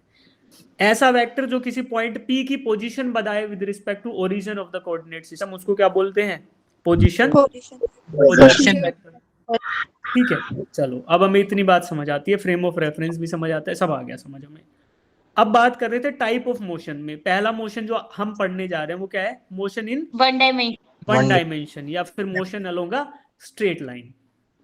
ठीक है, तो motion along a straight line देखो ये रहा 1D लीनियर मोशन है। अब ये बॉल है बेटा ब्लू कलर की, ये अगर मूव करे एक स्ट्रेट लाइन के अलोंग तो क्या हो गया? Only one axis is required. कौन सा? X axis is only the X axis is required for the motion of this ball to define the motion of this ball, है ना। मैं बोलूं कि टाइम t इक्वल्स टू 0 के ऊपर तो ये ओरिजिन पे रखी है, t equals to may be 5 seconds के ऊपर अगर बात करें तो ये कहाँ पहुंच जाएगी? तो आप बोलोगे सर ये है ना इधर पहुंच गई, तो आप बता सकते हो ना कितने पहुंच गई? At x equals to may be 10 centimetre पे पहुंच गई। तो यहाँ पे x is equal to 0 centimetre था और 5 सेकंड के बाद ये 10 सेंटीमीटर पे पहुंच गई। तो only x is required to define the motion of this ball. इसका मतलब क्या बोला? Motion along a straight line या फिर motion along a one dimension. समझ आया बेटा? Yes sir. जी सर। अब यही बॉल अगर फर्श पे रहे, है ना, जैसे ये बॉल है इसको फर्श पे लुढ़का दूं मैं ऐसे, तो ये इसके मोशन को डिफाइन कर लेंगे हमें कितनी एक्सिस चाहिएगी? X axis and Y axis, दो एक्सिस रिक्वायर्ड होंगी। फिर उसको क्या बोले? Motion in two dimensions, 2D motion. इस तरीके का एक और मोशन आता है प्रोजेक्टाइल मोशन, अभी पढ़ाएंगे, हम 2D पढ़ेंगे तो उसमें प्रोजेक्टाइल पढ़ेंगे। और 3D मोशन क्या हो गया? कहीं भी घूमते रहो, तीनों एक्सिस का रिक्वायरमेंट होगा, एक्स भी चाहिए, वाई भी चाहिए और जेड भी चाहिए, तो 3D। अब हमें समझ आ गया मोशन क्या होता है, स्टेट ऑफ मोशन क्या है, रिलेटिव रेस्ट, रिलेटिव मोशन पता चल गया, वेक्टर के बारे में पता चल गया, यूनिट वेक्टर का अभी बताया नहीं, बता दूंगा, पोजीशन वेक्टर हमें पता चल गया। ठीक है बेटा, अब आगे बढ़ते हैं एक बहुत इंपॉर्टेंट चीज पे, डिस्टेंस एंड डिस्प्लेसमेंट। तो डिस्टेंस क्या होता है? अब ध्यान से सुनना। अच्छा, कोई बच्चा बोर तो नहीं हो रहा है? No sir. चलो अब देखो, अब हमने क्लास के बीच बीच में एक्सरसाइजेस करते रहेंगे, ठीक है, क्योंकि हम स्क्रीन पे पढ़ रहे हैं, सब लोग स्क्रीन से पढ़ रहे हैं ना? जी सर। या कोई हमारे बीच में कोई बाबा तो नहीं है जो ध्यान लगा के पढ़ रहा है? अरे सर आप तो मुझे दिखाई दे रहे हो ध्यान में, ऐसा तो नहीं है? नहीं है ना? तो स्क्रीन, जब हम स्क्रीन पे पढ़ते हैं तो बेटा हमारा क्या होता है? हमारा ध्यान भटक जाता है, हमारी आंखें दुखने लगती है ना, तो हमें क्या करना पड़ेगा? हमें अपनी आंखों की एक्सरसाइज, है ना, गर्दन की एक्सरसाइज, हाथों की एक्सरसाइज तो करो सब बच्चे, ठीक है। अब जहां भी हो आप ऐसे पीछे हो जाओ और एक्सरसाइज करने का समय आ चुका है, ठीक है। गर्दन को ऐसे करेंगे हम लोग, लेफ्ट राइट, सब बच्चे करो करो, अच्छा लगेगा। आगे पीछे करो, भूत बन जाओ, भूत बन जाओ, करो ऐसे, ठीक है। फिर हम लोग हाथ फैला लेंगे, ठीक है, ऐसे पकड़ो, पीछे करो हाथ ऐसे, अरे हंसो मत, करो, फिर तुम्हें फिर नींद आएगी स्क्रीन को देख देख के, करो ऐसे, स्ट्रेचिंग कर ली। फिर क्या करेंगे? फिर ऐसे हाथ रखो गर्दन के पीछे, आगे पुश करो, फिर आगे हाथ रखो, पीछे पुश करो। यही एक्सरसाइज कराऊंगा, जो नहीं हो रही एक दो बार याद आ जाएगी आपको, ऐसे करो, ठीक है। और गर्दन को ऐसे कर लो, शोल्डर्स को घुमा लो, और फिर आंखों को ऐसे, आंखों को ऊपर नीचे, दीवार छत को देखो आंखों से, देखी। अब फर्श को देखो, अब लेफ्ट में देखो, फिर राइट में देखो, ठीक है। अब दूर रखी हुई किसी चीज को देखो, ऐसे घूम जाओ तो दूर कोई चीज रखी है उसको देखो, ठीक है। अब ये सब कार्यक्रम हो गया है, तो अब स्क्रीन को देखो वापस से, अब पढ़ते हैं। Yes sir. हाँ भाई आगे सवाल। सर आ गया। ठीक है चलो, अब क्या करना है, डिस्टेंस एंड डिस्प्लेसमेंट। तो व्हाट इज डिस्टेंस? डिस्टेंस किसको बोलते हैं? सर दो बिंदुओं के बीच की दूरी ओ distance between 2 points initial and final. बढ़िया, बेहतरीन, सब गलत गलत बता रहे हो। अब ध्यान से सुनो। दो बिंदुओं की अधिकतम दूरी। हाँ मोशन। हाँ सही बात है, सही बात है। अब ध्यान से सुनो मेरी बात, कोई बच्चा बुरा नहीं मानेगा। गलत, मेरे को भी बहुत सारी चीजें गलत आती हैं भाई, मुझे भी सब कुछ सही नहीं आता। अगर मैं गलती कर दूं तो तुम बताना कि सर गलत बता दिया, ठीक है? तो लेकिन गलती आपसे भी होगी तो उसको हंस के स्वीकार करेंगे कि अरे सर ये भी नहीं आता मुझे, तो कोई बात नहीं, बट मैं सीखूंगा, है ना? ठीक है, अब ध्यान से सुनना, डिस्टेंस क्या होता है? Distance is the length of actual path travelled. अगर कोई ऑब्जेक्ट पॉइंट ए से स्टार्ट होकर पॉइंट बी पे जाता है और किसी पाथ को फॉलो करता है, तो उस पाथ की लेंथ मेजर कर लो। The length of the actual path travelled is called as distance. और डिस्प्लेसमेंट क्या होगा बेटा? Displacement is the shortest distance between the 2 points. हाँ, initial and the final point के बीच की शॉर्टेस्ट दूरी को ही डिस्प्लेसमेंट कहते हैं। और length of actual path travelled क्या है? डिस्टेंस। ठीक है, तो बस यही है। अब देखो आगे बढ़ते हैं, आपको दिखाता हूं मैं। इधर आए, एक स्टार्टिंग पॉइंट दिखा आपको? ऑब्जेक्ट था, स्टार्टिंग पॉइंट से चला और ये ग्रीन कलर का जो ट्रैक है इसके ऊपर मूव करता होगा। ठीक है, ये क्या किया इसने, इस ग्रीन कलर के ट्रैक के ऊपर मूव कर रहा है। ग्रीन कलर को अब रेड कर देते हैं, ऐसे मूव करेगा, आगे बढ़ता चला जाएगा और फिर पहुंचेगा कहाँ पे? एंड पॉइंट पे। तो अगर आप ये ग्रीन कलर के ट्रैक का लेंथ मेजर कर लो तो उसको क्या बोलेंगे? डिस्टेंस। और अगर स्टार्टिंग एंड एंड पॉइंट के बीच की मिनिमम दूरी निकाल लो तो उसको क्या बोलेंगे? अब एक बात देखना कि डिस्टेंस जो लिखा हुआ है वो तो ऐसे लिखा हुआ है अंग्रेजी में, और डिस्प्लेसमेंट के साथ एक वेक्टर भी ड्रॉ कर रखा है, देखो। जी सर, सर डायरेक्शन बताता हूँ, वो डायरेक्शन बताता है। तो this is a displacement vector. ये एक वेक्टर क्वांटिटी है जिसका जो पूंछ है, जो टेल ऑफ द वेक्टर है, वो कहाँ पे है? स्टार्टिंग पॉइंट एंड की तरफ। अरे पूंछ बेटा, पूंछ पूंछ है ना, स्टार्ट की तरफ। Tail of this vector is at the starting point and head of the vector is at end point. तो this vector is called as displacement vector. Generally किससे लिखते हैं बेटा इसको? एस से, एस। ठीक है, एस ऐसे डिनोट करते हैं। तो ये आपका क्या होगा? Displacement is a vector quantity and distance is a scalar quantity. Okay जी, यहाँ पे देखो, एक ऑब्जेक्ट था, पॉइंट ए पे था, मूव करा, चला इधर, चला चला चला, पॉइंट बी पे आया, फिर बी से वापस पॉइंट सी पे आ गया। तो फाइनल पोजीशन इसकी यहाँ पे है। अब मैं बात करूं डिस्टेंस क्या है, तो बेटा डिस्टेंस क्या होगा? ए से बी की दूरी और बी से सी की दूरी, दोनों को ऐड कर दो तो डिस्टेंस का वर्ड मिल गया। जी और सर। डिस्प्लेसमेंट क्या होगा? वेक्टर ए बी को ऐड करो वेक्टर बी सी में, और जो फिर मिलेगा आपको एसी। वेक्टर ए बी क्या होगा? देखो अभी ड्रॉ कर लेते हैं, सारा वो मिटा दूं और वेक्टर ए बी ड्रॉ करते हैं। Vector A B, vector A B क्या होगा बेटा? यहां से ये डिस्प्लेसमेंट वेक्टर होगा, vector A B, A B. ठीक है, वेक्टर बी सी क्या होगा? बी से सी का डिस्प्लेसमेंट, ये this is vector B C. तो बी सी का डायरेक्शन नेगेटिव पॉइंटिंग है कि पॉजिटिव पॉइंटिंग है? Vector B C negative direction में पॉइंट कर रहा है कि पॉजिटिव?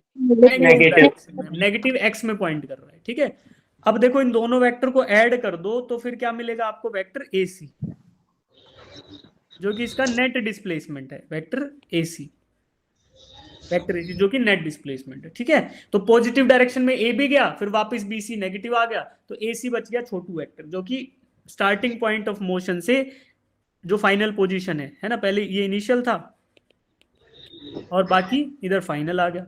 तो this is called as displacement vector A C. तो समझ आया आप डिस्टेंस डिस्प्लेसमेंट का खेल? Yes sir. अगर आपको एक क्वेश्चन दे दो तो कर दोगे? Yes sir. चलो जी, पोजीशन वेक्टर मैंने आपको बता दिया। डिस्टेंस डिस्प्लेसमेंट वेक्टर क्या होता है ये देखो, ये रेफरेंस फ्रेम है बेटा, इस पे पॉइंट P1 देखो, P1 पॉइंट P1 दिखा,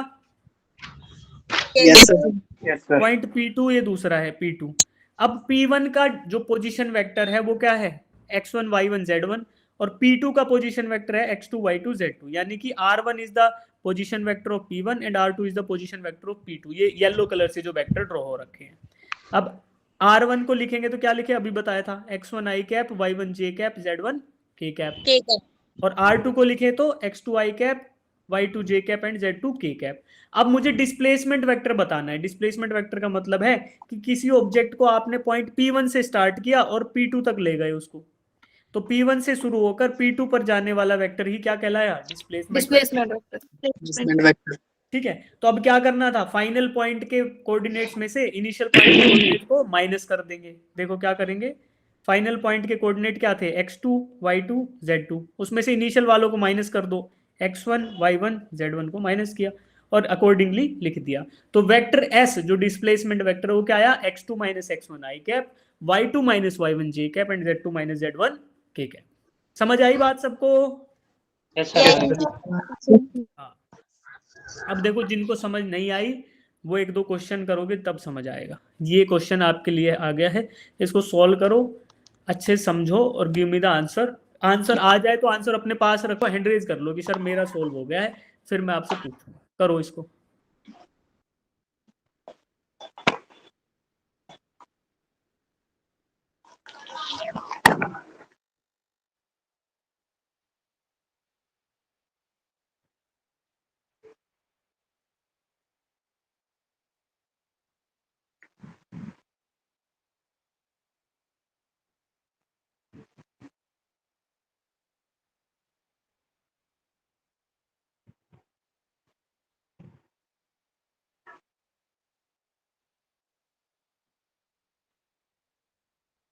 सर डिस्प्लेसमेंट 0 होगी। Sir 80 metre. Sir 80 metre sir. 80 metre.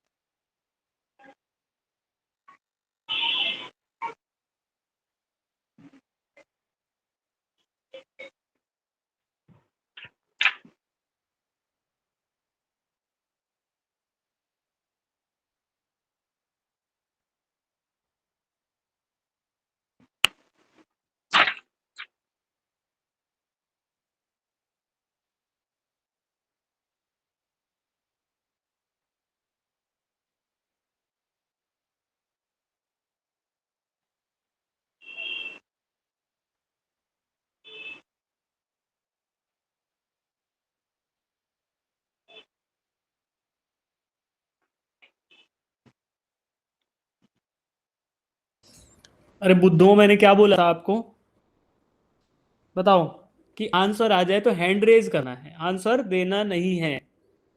Answer पता है मुझे भी, रखा बस। मैं पूछूंगा। अगली बार से गलती करोगे? नो नहीं करेंगे। तो अभी एक बार जिन बच्चों को क्वेश्चन समझ नहीं आया उनको हिंदी में क्वेश्चन में करके समझाता हूँ, फिर आपको आधे मिनट का टाइम और मिलेगा, फिर मैं आंसर समझाऊंगा। राइट।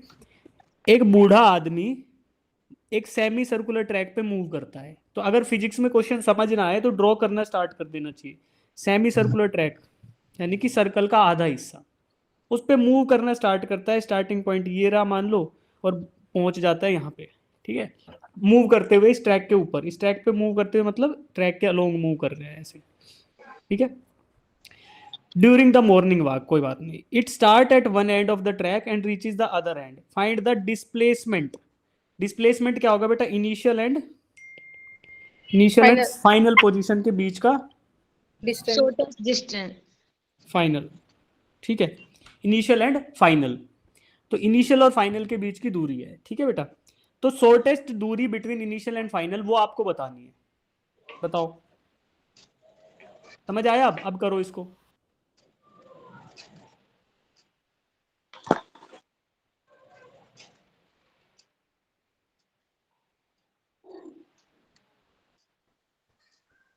ठीक है, करो इसको। अब जिन बच्चों को क्वेश्चन समझ नहीं आया तो वो भी सॉल्व करो और हैंड रेज कर लो अपना। जो जो बच्चे क्वेश्चन का आंसर निकाल चुके हैं, just raise your hand and keep it raised. उसको हाथ को ऊपर ही रखो अपने को। आ गया? अब बताओ आंसर, बताओ बेटा जिनका सॉल्व हुआ है। तनीषा आप बताओ। 80 मीटर। 80 metre, okay. रेशमा बताओ बेटा। चलो 80 मीटर को अभी लिख लेते हैं, ठीक है।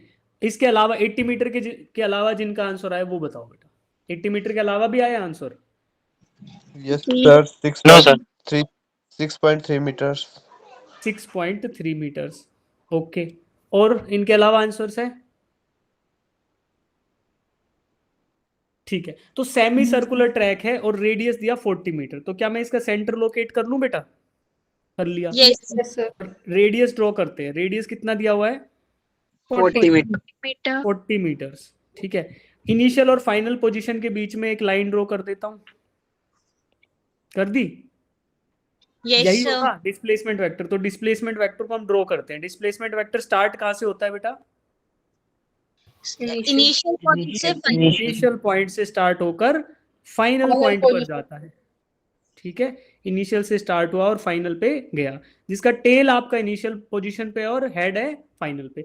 अब इस डिस्प्लेसमेंट वेक्टर का लेंथ आपको बताना है, क्योंकि मैग्नीट्यूड खाली पूछा गया है। तो length of the displacement vector is the magnitude only. कितना होगा इसका लेंथ बताओ बेटा? 80 देखो बेटा 40 तो इधर वाला रेडियस की वजह से और 40 ये वाला, तो टोटल लेंथ कितना हो गया? 80 मीटर। ये 40 और बचा हुआ 40, तो टोटल लेंथ हो गया 80 मीटर। 80 मीटर। तो displacement of this old man is 80 metre. तो 80 मीटर जिनका आया उनका आंसर सही है, ठीक है बेटा। अगर मैं एक इस क्वेश्चन को थोड़ा ट्विस्ट कर दूं और ये पूछूं distance travelled by the old man, distance arc of the circle. Sir 2πr। 126 metre. 2 pi r की pi r? Sir πr। Pi. I are.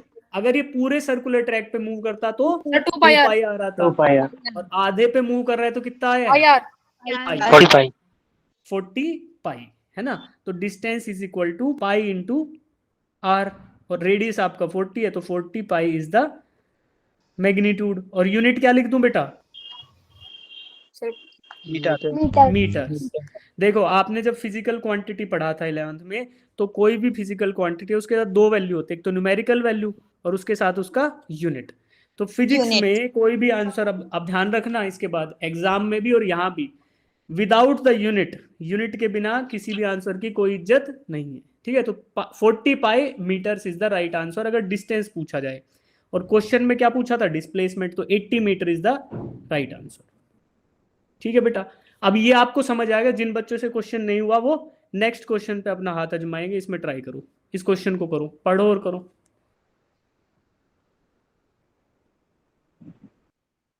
Question पढ़ो, फिर एक बार समझाऊंगा, फिर मैं गायब हो जाता हूँ।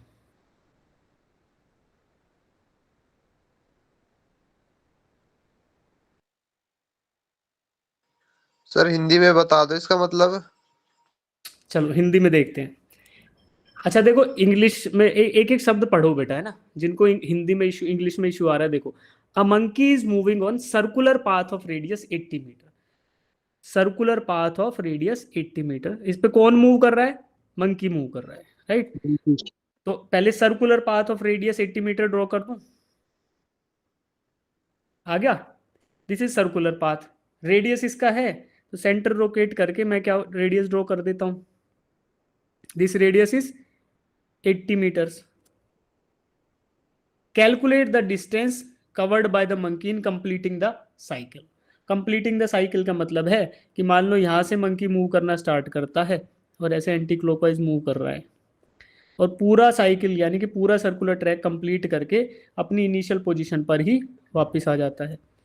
तो ये ऐसा करने में मंकी को कितना डिस्टेंस कवर करना पड़ा, ये आपका क्वेश्चन हो गया। अब जिनका आंसर आ जाए वो हैंड रेज कर लेना।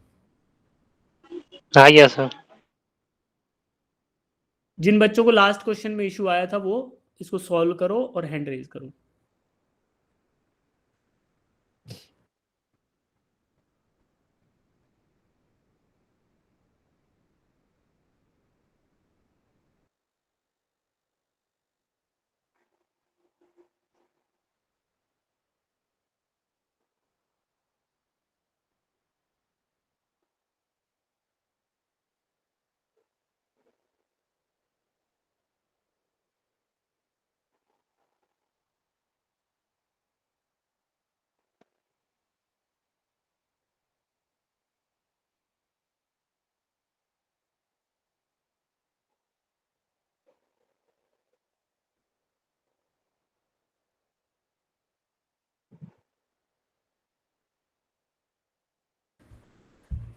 हो गया बेटा? अमन आप बताओ बेटा, सॉल्यूशन बताओ इसका, कैसे किया आपने? अमन, अमन कुमार। सर हाँ जी, सर डिस्टेंस 0 होगी। डिस्टेंस 0 है, अच्छा चलो 0 लिख लेते हैं। ओके, आदित्य आप बताओ। सर डिस्टेंस 2 पाई 80 या पाई 160। ओके, 2 पाई 80 इंटू 80, ठीक है। और यूनिट? मीटर। मीटर्स, ठीक है बेटा। अब देखो, अब इसका सॉल्यूशन बता देता हूँ, आप चेक करना आपका आंसर सही आया कि गलत। मंकी स्टार्ट करता है इनिशियल पॉइंट से और मूव करता है सर्कुलर ट्रैक के अलोंग। तो इस सर्कुलर ट्रैक का total length of the actual path को हम क्या बोलते हैं? Distance covered. तो कितना आएगा इस सर्कुलर ट्रैक का length? 160 by 2 pi R. 2 pi R is the circumference of a circle ना, तो 2 पाई आर हो गया। और रेडियस आपको 80 दे रखा है, तो 2 pi into 80 is the right answer unit metres में। तो इसको क्या लिखेंगे? 160 पाई मीटर। मीटर। पाई की वैल्यू रख के सोल्व कर देते हो तो 500 समथिंग आ जाएगा। एक बच्चे ने आंसर भी किया, 24.3। 502.8 मीटर्स। ठीक है, समझ आया? अब अगर जिन्होंने 0 दिया था, अभी अमन ने आंसर दिया था 0, तो बेटा 0 क्या है? 0 क्या है इसका? डिस्प्लेसमेंट। डिस्प्लेसमेंट क्या है? 0 है। और डिस्टेंस क्या है? 2 पाई, 160 पाई मीटर। समझ आया? यस अब तक जितने बच्चे मेरे साथ हो थम्स अप दो, give me thumbs ups. Yes, ठीक है, शाबाश। चलो बेटा, अब एक क्वेश्चन थोड़ा अलग लेवल का, थोड़ा ठीक सा। इस क्वेश्चन को पढ़ो, समझो। इसका फिगर आपके सामने ड्रॉ कर रखा है। H is home and S is school. ये होम है और ये स्कूल है, ठीक है। पढ़ो इसको। और मैप जब होता है, देखो डायरेक्शन, अगर डायरेक्शन का क्वेश्चन आए उसमें सर क्वेश्चन विजिबल क्वेश्चन हो जाएगा विजुअल। रुको, जब भी अगर डायरेक्शन का क्वेश्चन आए तो हमें ऐसे ड्रॉ कर लेना है ना, east west north south. Map में ऐसा होता है ना, नॉर्थ ऊपर होता है, नॉर्थ जी के sir. Opposite south, sir right में ईस्ट और लेफ्ट में वेस्ट, ठीक है। तो ऐसे ड्रॉ करके और फिर डायग्राम ड्रॉ करना स्टार्ट करना है। अब क्वेश्चन को देखो, दिख रहा है? Yes sir. पढ़ो इसको और करो इसको। नॉर्थ ईस्ट वेस्ट साउथ को यहाँ ड्रॉ कर देता हूँ मैं, ठीक है। अब थोड़ा जूम कर सकते हैं हम।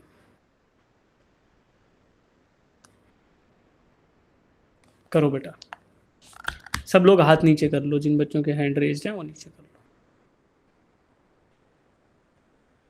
चलो मैं कर देता हूँ, कर दिया मैंने सबका हाथ नीचे।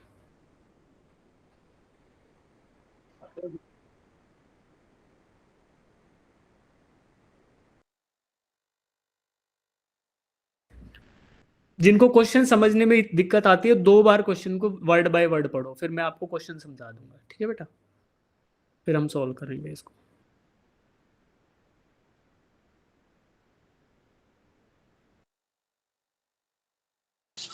सर मेरा आंसर आ गया। शाबाश बेटा, है ना। जिनका आंसर आ जाए तो वही रूल फॉलो करना है, हैंड रेज करो और हैंड रेज रखो जिनका आंसर आ जाता है। 2 आंसर निकालने इसमें, डिस्टेंस भी और डिस्प्लेसमेंट भी।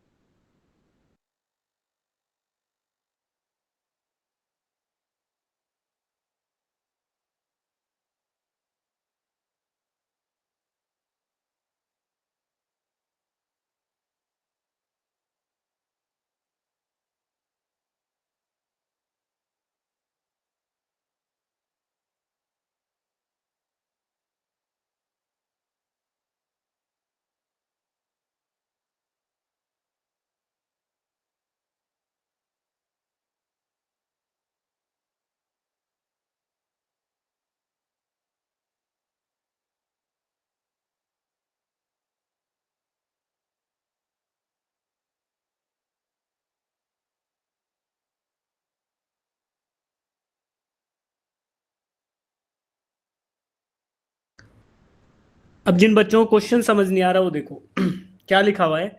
A boy starts from his home, घर से स्टार्ट करता है अपनी जर्नी को, वॉक्स 50 मीटर ड्यू नॉर्थ। नॉर्थ की ड्यू साउथ की तरफ 500 मीटर चलता है। तो घर से स्टार्ट किया इसने अपना मोशन और साउथ में गया 500 मीटर, कहाँ पहुंच गया? यहाँ पे। फिर उसके बाद क्या किया? 400 मीटर्स टुवर्ड्स वेस्ट। तो वेस्ट की तरफ हमारा लेफ्ट साइड में, तो फिर वेस्ट की तरफ 400 मीटर गया, फिर यहाँ पहुंच गया। सर मेरा आंसर आ गया। यहाँ पहुंचने के बाद 200 मीटर ड्यू नॉर्थ की तरफ 200 मीटर। तो ऐसा 3 स्टेप्स में ये पहुंच गया कहाँ पे? अपने स्कूल में। अब पूछा गया है कि डिस्टेंस एंड डिस्प्लेसमेंट बता दो। तो सबसे पहले क्या करते हैं बेटा? डिस्प्लेसमेंट वेक्टर ड्रॉ कर लेते हैं। डिस्प्लेसमेंट वेक्टर क्या होता है? इनिशियल पोजीशन पे टेल रखो और फाइनल पोजीशन पे हेड रख दो। तो ये ऐसे ड्रॉ करेंगे, this is displacement vector S. ठीक है, तो ये डिस्प्लेसमेंट वेक्टर है। अब आपको क्या बताना है? आपको बताना है डिस्टेंस ट्रेवल्ड एंड डिस्प्लेसमेंट। तो डिस्टेंस क्या आएगा बेटा? Distance is length of actual path travelled. तो कितना आया? डिस्टेंस कितना आएगा बताओ? 1300 मीटर। मीटर 1100 डिस्टेंस आया पहले 500 सर 1100 मीटर। 1100 पहले 500 चला, देखो ये रहा। फिर 400 चला, 400 इधर चला ये। फिर 200 चला, फिर ये। से 1100 तो लेंथ ऑफ एक्चुअल पाथ कितना हुआ बेटा? 1100 मीटर। तो इसमें कोई डायरेक्शन भी आएगा कि केवल मैग्नीट्यूड आएगा डिस्टेंस में? केवल केवल मैग्नीट्यूड आएगा, क्योंकि distance is a scalar quantity. और स्केलर क्वांटिटी। अब डिस्प्लेसमेंट के लिए कैलकुलेशन करते हैं। तो डिस्प्लेसमेंट कितना होगा? सर 400। डिस्प्लेसमेंट का 500 मैग्नीट्यूड खाली निकाल रहे हैं। 100 मीटर डिस्प्लेसमेंट वेक्टर ये रहा। ठीक है जी। अब एक ट्राइंगल हाईलाइट कर रहा हूं मैं आपके लिए। दिस इज द ट्राइंगल जिस पे हमें कैलकुलेशन करने हैं। ये ट्राइंगल है जिस पे हमें कैलकुलेशंस करनी है। ठीक है, इस ट्राइंगल का एक साइड तो मुझे पता है, नीचे देखो 400 है ना, तो ऊपर भी ये वाली लेंथ जो है 400 सर होगी, पाइथागोरस थ्योरम ले लीजिए सर 30 मीटर। है ना। और रुक जाओ, अभी मैं पढ़ा लेता हूँ यार, आपसे पढ़वाएंगे। कौन बोल रहा था? बताओ कौन बोल रहा था बीच में? हाँ, जो बीच में बोलेगा उसी को क्लास सौंप दी जाएगी। रुक जाओ, अभी सुन लो, फिर आपसे पूछेंगे बेटा। देखो, अब मुझे ये लेंथ बताओ, ये वाली लेंथ कितनी होगी? 500 माइनस 200 तो कितनी होगी? 300 मीटर्स। 300 ठीक है, अब एक ऐसा ट्राइंगल जिसकी एक लेंथ 300 है, दूसरी 400 है, ड्रॉ कर लें इसको ऐसे। तो ये 400 है जी, और ये 300 है। इसका हमें क्या निकालना है? हाइपोटेन्यूज। तो क्या हम पाइथागोरस थ्योरम यूज करके निकाल सकते हैं? यस सर कैसे निकालेंगे? h की वैल्यू क्या आएगी? h is equal to under root of 400 square plus 300 का स्क्वायर। तो इसको सॉल्व करो। सॉल्व करोगे तो क्या आएगा? Under root 160000 plus 90000। सॉल्व करोगे तो क्या आएगा? 500 मीटर्स। तो हाइपोटेन्यूज की वैल्यू क्या होगी बेटा? 500 मीटर। तो 500 मीटर क्या आया मेरा? Sir displacement. डिस्प्लेसमेंट आया कि डिस्प्लेसमेंट का मैग्नीट्यूड आया? Sir magnitude. मैग्नीट्यूड। अब डिस्प्लेसमेंट एक वेक्टर क्वांटिटी है कि स्केलर क्वांटिटी है? Sir vector. वेक्टर क्वांटिटी है, तो हमें इसका डायरेक्शन भी निकालना पड़ेगा। यस सर तो डिस्प्लेसमेंट वेक्टर को देखो, दोबारा से हाईलाइट कर रहा हूं इधर मैं। ये डिस्प्लेसमेंट वेक्टर ऐसे था ना, इनिशियल पॉइंट पोजीशन से फाइनल पे। ये इनिशियल पोजीशन है और ये फाइनल पोजीशन है। तो इनिशियल से शुरू होके फाइनल पर ये गया। अब इसका डायरेक्शन निकालना है। तो साउथ डायरेक्शन कौन सी थी बेटा? देखो साउथ कौन सी है? Vertically downward. Yes yes sir. तो ये मुझे पता है, ये साउथ है, नीचे ऐसे वर्टिकली डाउनवर्ड। ये साउथ डायरेक्शन है। साउथ से अगर मैं इसका एंगल निकाल दूं तो मुझे डायरेक्शन पता चल गया। Yes sir. अब इस थीटा की वैल्यू कैसे निकालोगे बताओ? थीटा की वैल्यू कैसे निकालें? Sir sine theta.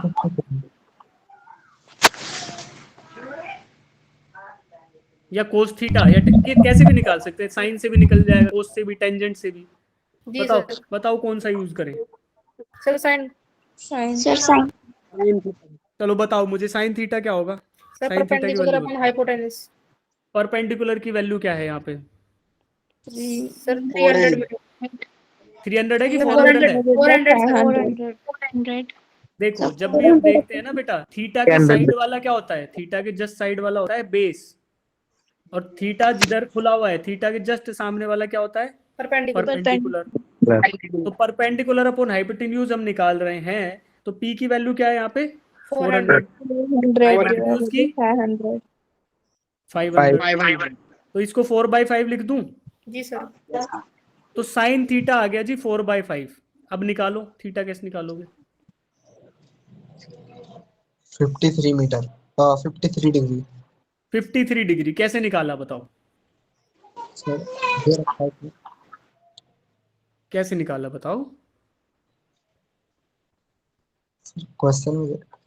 क्वेश्चन में कहाँ दे रखा है बताओ? क्वेश्चन में कहाँ दिया है? अच्छा क्वेश्चन में इधर ये सॉल्यूशन का फिगर है, ठीक है, इधर 53 दे रखा है। ये नहीं दे रखा होता तो कैसे करते बताओ? अब देखो ध्यान से देखो, हमें साइन 4/3 की वैल्यू तो पता नहीं है, अब थीटा निकालना है। तो थीटा देखो कैसे निकालते? Theta is equal to sine inverse of 4/5। लेकिन अब मुझे वैल्यू पता नहीं है। अब ध्यान से सुनना, ऐसी रेशियोज आपको एग्जाम में दिखती रहेंगी, बार बार दिखेगा इस तरीके का फिगर जिसकी डायरेक्शन, जो ट्राइंगल है जिसकी रेशियो होगी 3:4:5। अब देखो ड्रॉ करते हैं ऐसे ट्राइंगल को, मैजिक ट्राइंगल बोला जाता है बेटा। तो ड्रॉ करता हूं मैं ट्राइंगल, एक ऐसा ट्राइंगल जिसकी एक साइड 3 हो, दूसरी 4 हो और तीसरी 5 हो, और ये राइट एंगल ट्राइंगल हो। तो 4 के सामने वाला जो एंगल होगा वो होगा क्या? 53 डिग्री। और 3 के सामने वाला जो एंगल होगा वो क्या होगा? 37 डिग्री। और ये 90 डिग्री होगा। तो 57 प्लस 53 प्लस 37 प्लस 19 का सम क्या आया? 180 डिग्री। ठीक है, तो इसको बोलते हैं मैजिक ट्राइंगल, मैजिक जादुई ट्राइंगल। ठीक है बेटा, तो मैजिक ट्राइंगल हो गया ये। अब ये पता कैसे चला आपको मैजिक ट्राइंगल है ये? इस मैजिक ट्राइंगल में ये हमें याद रखना है, ट्राइंगल 3:4:5 के रेशियो में अगर कभी भी ऐसा दिखे आपको तो एंगल इस तरीके से होंगे। 53 4 के सामने वाला, 37 3 के सामने वाला, है ना। कम खुला हुआ है तो 3 होगी सामने वाली साइड, थोड़ा ज्यादा खुला है तो 4 होगी सामने वाली साइड, राइट। अब ये 3:4:5 है, ऐसे भी हो सकता था 30:40:50, या ऐसे भी हो सकता था 300:400:500, है ना। कितने भी जीरो लगाएं बट रेशियो इसी तरीके से हो। भाई एक्स्ट्रा जीरो तो कट जाएंगे ना, जैसे यहाँ कट गए, अभी इधर कट गए ना 400/500, तो 4/5 आ गया इधर रेशियो। जब रेशियो 3:4:5 में होगा तो ये ट्राइंगल जो है ये मैजिक ट्राइंगल कहलाएगा। तो ये हमें याद रखना है, 53 के सामने वाला 4 रेशियो होगा और 37 के सामने वाला 3 के रेशियो में होगा, 3:4:5। याद रख लोगे? Yes sir. Yes sir. ये मैजिक ट्राइंगल है, ठीक है। तो इससे हमें याद रहेगा। तो हमने निकाला ये 4/5 आ गया, तो इसका आंसर क्या आएगा? 53 डिग्री। भाई सर हम याद तो रख लेंगे बट कोई कहे हमको कि आया कैसे, तो हम इसका सॉल्यूशन कैसे निकालेंगे कि 53 आया कैसे? जरूरत नहीं है सॉल्यूशन निकालने के लिए, ऐसे ही आया साइन इनवर्स 4/5 निकाल लो। अगर इसको कैलकुलेट कर लो कैलकुलेटर से तो 53 डिग्री आएगा, नहीं तो आप यूज करते जाओ, एंगल बाइसेक्ट करते जाओ बार बार, कितने स्टेप बाद एक अप्रोक्सीमेट वैल्यू मिल जाएगी आपको। एग्जाम कभी नहीं पूछेगा, जेई का एग्जाम है वो कभी ऐसा नहीं पूछेगा आया कैसे, वो बस पूछेगा कि आंसर बताओ। तो आंसर बताने के लिए हम ऐसे यूज कर लेंगे, ठीक है। तो सर हर मैजिक ट्राइंगल में 53 का ही रहेगा, 53 और ये मैजिक ट्राइंगल इसी को बोलते हैं, इसी रेशियो में मिलेगा 3:4:5, केवल यही चीज है। इसको मैजिक भी ऐसे बोल दिया गया है, किसी ने बोल दिया होगा मैजिक ट्राइंगल की जल्दी से आंसर निकाल देता है। बट अगर ट्राइंगल आपको दिखे जिसमें रेशियो 3:4:5 होगा तो एंगल यही होंगे 37, 53 और 90। ठीक है बेटा? ठीक है सर। ठीक है जी। अब जिन बच्चों को इस क्वेश्चन में डाउट है वो डाउट पूछो, या फिर मैं पूछूंगा आपसे। समझ आया सबको? Yes sir. आ गया, ठीक है, ओके। अब स्पीड वेलोसिटी है, ये हम कल स्टार्ट करेंगे। अब मुझे बताओ कि आज की क्लास में कोई भी डाउट हो तो डाउट पूछ लेते हैं, अदरवाइज थोड़ा डिस्कशन प्रिपरेशन स्ट्रेटेजी कर लेंगे। कितने बच्चों को आईआईटी जाना है? Give me the thumbs up. Motivation मिला ना आईआईटी जाने का? Yes sir. जी सर। Yes sir. अब ऐसा नहीं करने का है कि सर हम तो वैसे ही पढ़ लेते हैं, वैसे कोई नहीं पढ़ेगा। पहले एक सपना देखना पड़ेगा कि मुझे आईआईटी जाना है, मुझे उस कॉलेज में जाना है जहाँ से मुझे ये सारे फायदे मिलने वाले हैं, है ना। तो ये जब नोट्स शेयर होंगे तो इसको जूम कर करके कहीं लिख लेना कि ये सारे फायदे मुझे अपने जीवन में चाहिए। यस ठीक है बेटा। Yes sir. और काम किस किस चीज पे करना है जो आप सबने लिखवाया? हार्ड वर्क करना है, कंपटीशन हाई है उसको फेस करना है, इंग्लिश जिनको नहीं आती उनको इंग्लिश सीखनी है। कैसे आएगी इंग्लिश बताओ? By solving more and more problems. Sir मेरा क्वेश्चन है ना, ज्यादा से ज्यादा। हाँ, और वर्क प्रेशर को हैंडल करना सीखना है। हाँ जी, अब क्वेश्चन पूछो, अनम्यूट करो बेटा, पूछो। सर सर कभी ऐसा होता है सर जैसे कि फिजिक्स से बहुत डर लगता है सर, न्यूमेरिकल से, और 11वीं में खासकर ऐसा होता है क्योंकि स्टार्टिंग होती है। तो सर अब 12th में सर कैसे मतलब उसको फेस करेगी हमें न्यूमेरिकल से डर लग रहा है तो क्या करना है, कोई बच्चा बताएगा? जिसको कम डर लगता है वो बताओ। प्रैक्टिस। प्रैक्टिस, है ना। जिस चीज से डर लगे उसी चीज को पकड़ो और निपटा दो, है ना। भाई सोल्व्ड न्यूमेरिकल्स होते हैं, पहले क्या करना है देखो बेटा, किसी भी बुक के अंदर जब न्यूमेरिकल्स दिए होते हैं तो पहले सोल्व्ड न्यूमेरिकल्स दिए होते हैं ना, उसके बाद अनसोल्व्ड प्रॉब्लम्स आते हैं। तो पहले सोल्व्ड प्रॉब्लम्स को पढ़ना है, खुद से ट्राई करना है, नहीं आता तो उसका सॉल्यूशन देखना है, फिर से ट्राई करना है। तो अगर आप एक चैप्टर में, मान लो फर्स्ट चैप्टर इलेक्ट्रोस्टैट्स आप स्टार्ट कर रहे हो, तो उसमें कम से कम 50-60 सोल्व्ड क्वेश्चन कर लो, है ना। तो गाइडेड सॉल्यूशन हो गया एक तरीके से। 50 से 60 क्वेश्चन आपने कर लिए तो आपको एक बिलीफ आ जाएगा कि हाँ क्वेश्चंस हो रहे हैं। फिर अनसोल्व्ड प्रॉब्लम्स टारगेट कर लो। और फॉर्मूला जो शीट है, मैं अब जब क्लास में पढ़ाऊंगा आपको इलेक्ट्रोस्टैट, तो फॉर्मूलाज आपको लिखवाता चलूंगा। फॉर्मूला लिखते जाओ साथ साथ में, उन फॉर्मूलाज को रिवाइज करो, उनके बेसिस पे क्वेश्चन करो तो क्वेश्चन हो जाएंगे। अगर आपने इलेक्ट्रोस्टैटिक्स मान लो मेरे से पढ़ लिया, उसको 15 दिन बाद देख रहे हो, तो 15 दिन बाद कितना % याद रहेगा बेटा? बिना पढ़े मान लो आप आज आपने क्लास में पढ़ लिया, उसके बाद कितने 15 दिन बाद कितना % याद रहेगा आपको अगर रिवाइज नहीं किया एक बार भी? 15%। बताओ। 10% भी याद नहीं रहेगा बेटा, भूल जाओगे सारी चीजें। तो आपको क्या करना है? रिवीजन करते रहना है ना। रिवीजन का एक शेड्यूल आपसे शेयर करूंगा मैं कि how to scientifically revise the topics, है ना। पहला रिवीजन कब होगा, दूसरा कब होगा, तीसरा कब होगा, चौथा कब होगा। अगर रिवीजन शेड्यूल मेंटेन रखोगे हर चैप्टर का, साथ के साथ चलते रहोगे, तो इंडिया में कोई ऐसा एग्जाम नहीं है जिसको आप नहीं क्लियर कर सकते। तो क्या करना है? Dedication, devotion and hard work, इन सब के साथ लगे रहोगे तो कर लोगे, कोई दिक्कत नहीं है। मैंने आपको बताया था ना ओरिएंटेशन सेशन में कितने बच्चे आए थे? हैंड रेज करना एक बार जो जिन बच्चों ने ओरिएंटेशन सेशन अटेंड किया था, है ना। देखो अब मैं आपको थोड़ा मोटिवेशन और देता हूँ अपनी पर्सनल लाइफ से। बेटा हमारे घर में ना, मेरे घर में ये मेरे ग्रैंडफादर है, ठीक है, इनके 3 बच्चे हैं, 1 2 3। एक मेरा भाई, दूसरी बहन, ये मैं हूँ, इसको ऐसे लिख देता हूँ सेल्फ। ये मेरा यंगर ब्रदर है, यहाँ पे भी एक भाई है और एक बहन है। अब देखना 6 बच्चों में से 3 IITians हैं, 3 IITians। तो आप एक बात बताओ, अगर एक घर में से 3 बच्चे IITians हो सकते हैं तो क्या आप नहीं हो सकते? हो सकते हैं सर। अगर ये जादू होता या चमत्कार जैसी कोई चीज होती तो 3 कैसे होते सेलेक्ट? 6 बच्चों में 3 IITians। ये एक स्ट्रेटेजी है, ये एक तरीका है, हार्ड वर्क करने का तरीका है। प्लान्ड तरीके से हार्ड वर्क करोगे तो आप भी हो जाओगे। ये कोई ऐसा नहीं है कि भाई कोई अलग लोग आए। आप मेरे से मिलोगे तो मैं बहुत साधारण आदमी हूँ, नॉर्मल सा बंदा हूँ मैं, आप जैसा ही हूँ मैं। तो मैं कर सकता हूँ तो आप क्यों नहीं कर सकते? Yes sir. है ना। तो एक सपना बनाओ, आज से ही एक ड्रीम देखो कि नहीं, मुझे अपने डेडिकेशन, अपने हार्ड वर्क और अपना प्लान्ड स्ट्रेटेजी से इस एग्जाम को अप्रोच करना है और मैं जरूर इस एग्जाम को क्लियर करूंगा। ठीक है, ये एक IITian हो गया, एक इधर हो गया, एक इधर हो गया। ठीक है, इसमें से 2 डॉक्टर्स हैं, ये डॉक्टर है, ये भी डॉक्टर है। तो जब एक घर में से इतना सब हो सकता है, देखो कितने बच्चे सक्सेस हो गए, तो आप क्यों नहीं हो सकते? आप में क्या कमी है? भगवान ने सब कुछ दे रखा आपको, है ना। एक स्ट्रेटेजी बनाओ अपनी, एक रिवीजन स्ट्रेटेजी, एक पढ़ने की स्ट्रेटेजी, और दूसरा डेडिकेटेड रहो। अगला 1 साल बिल्कुल एक कुछ भी वेस्ट नहीं करना है, कहीं भी टाइम वेस्ट नहीं करना है। टारगेट करो। देखो एक बेसिक और बेसिक कर दूं इस चीज को, आप ये बोलोगे सर हमें तो बस एक चीज बता दो, अगर मैं वो करता रहा तो सेलेक्ट हो जाऊंगा, बता दूं? Yes sir. Yes sir.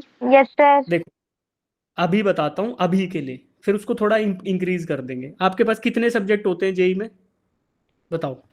3 एक हो गया फिजिक्स, एक केमिस्ट्री और एक मैथ। ठीक है बेटा, अब मैं आपको प्लान 1 बताता हूं और फिर प्लान को दोबारा रिवाइज करेंगे। ये है इनिशियल प्लान, इनिशियल, और इसके बाद एडवांस्ड प्लान।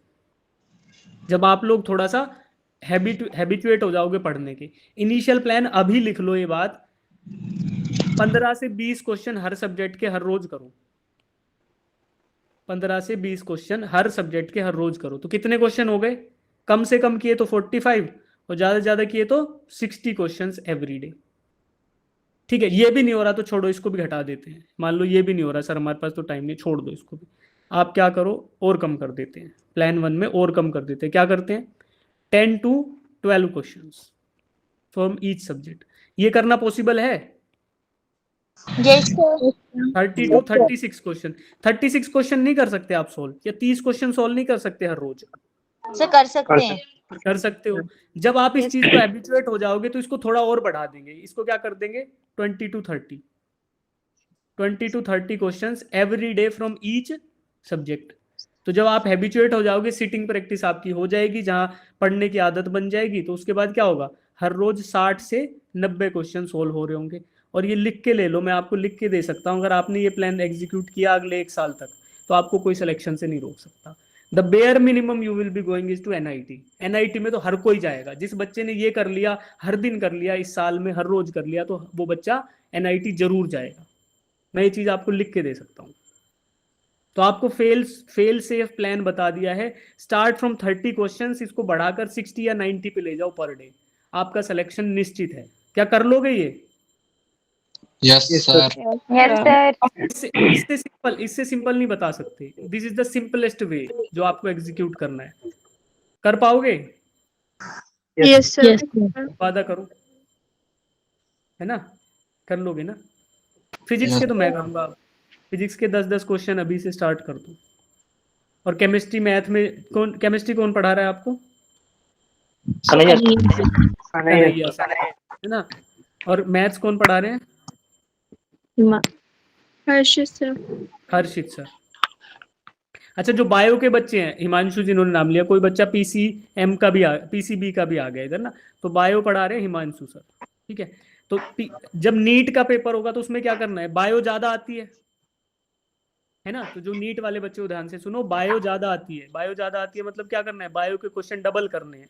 बायो के 20 कर लिए, फिजिक्स के 10 कर लिए, केमिस्ट्री के 10 कर लिए, फिर इनको बढ़ाकर 20 फिजिक्स के कर दिए, 20 केमिस्ट्री कर दिए, और 40 बायो के कर दिए।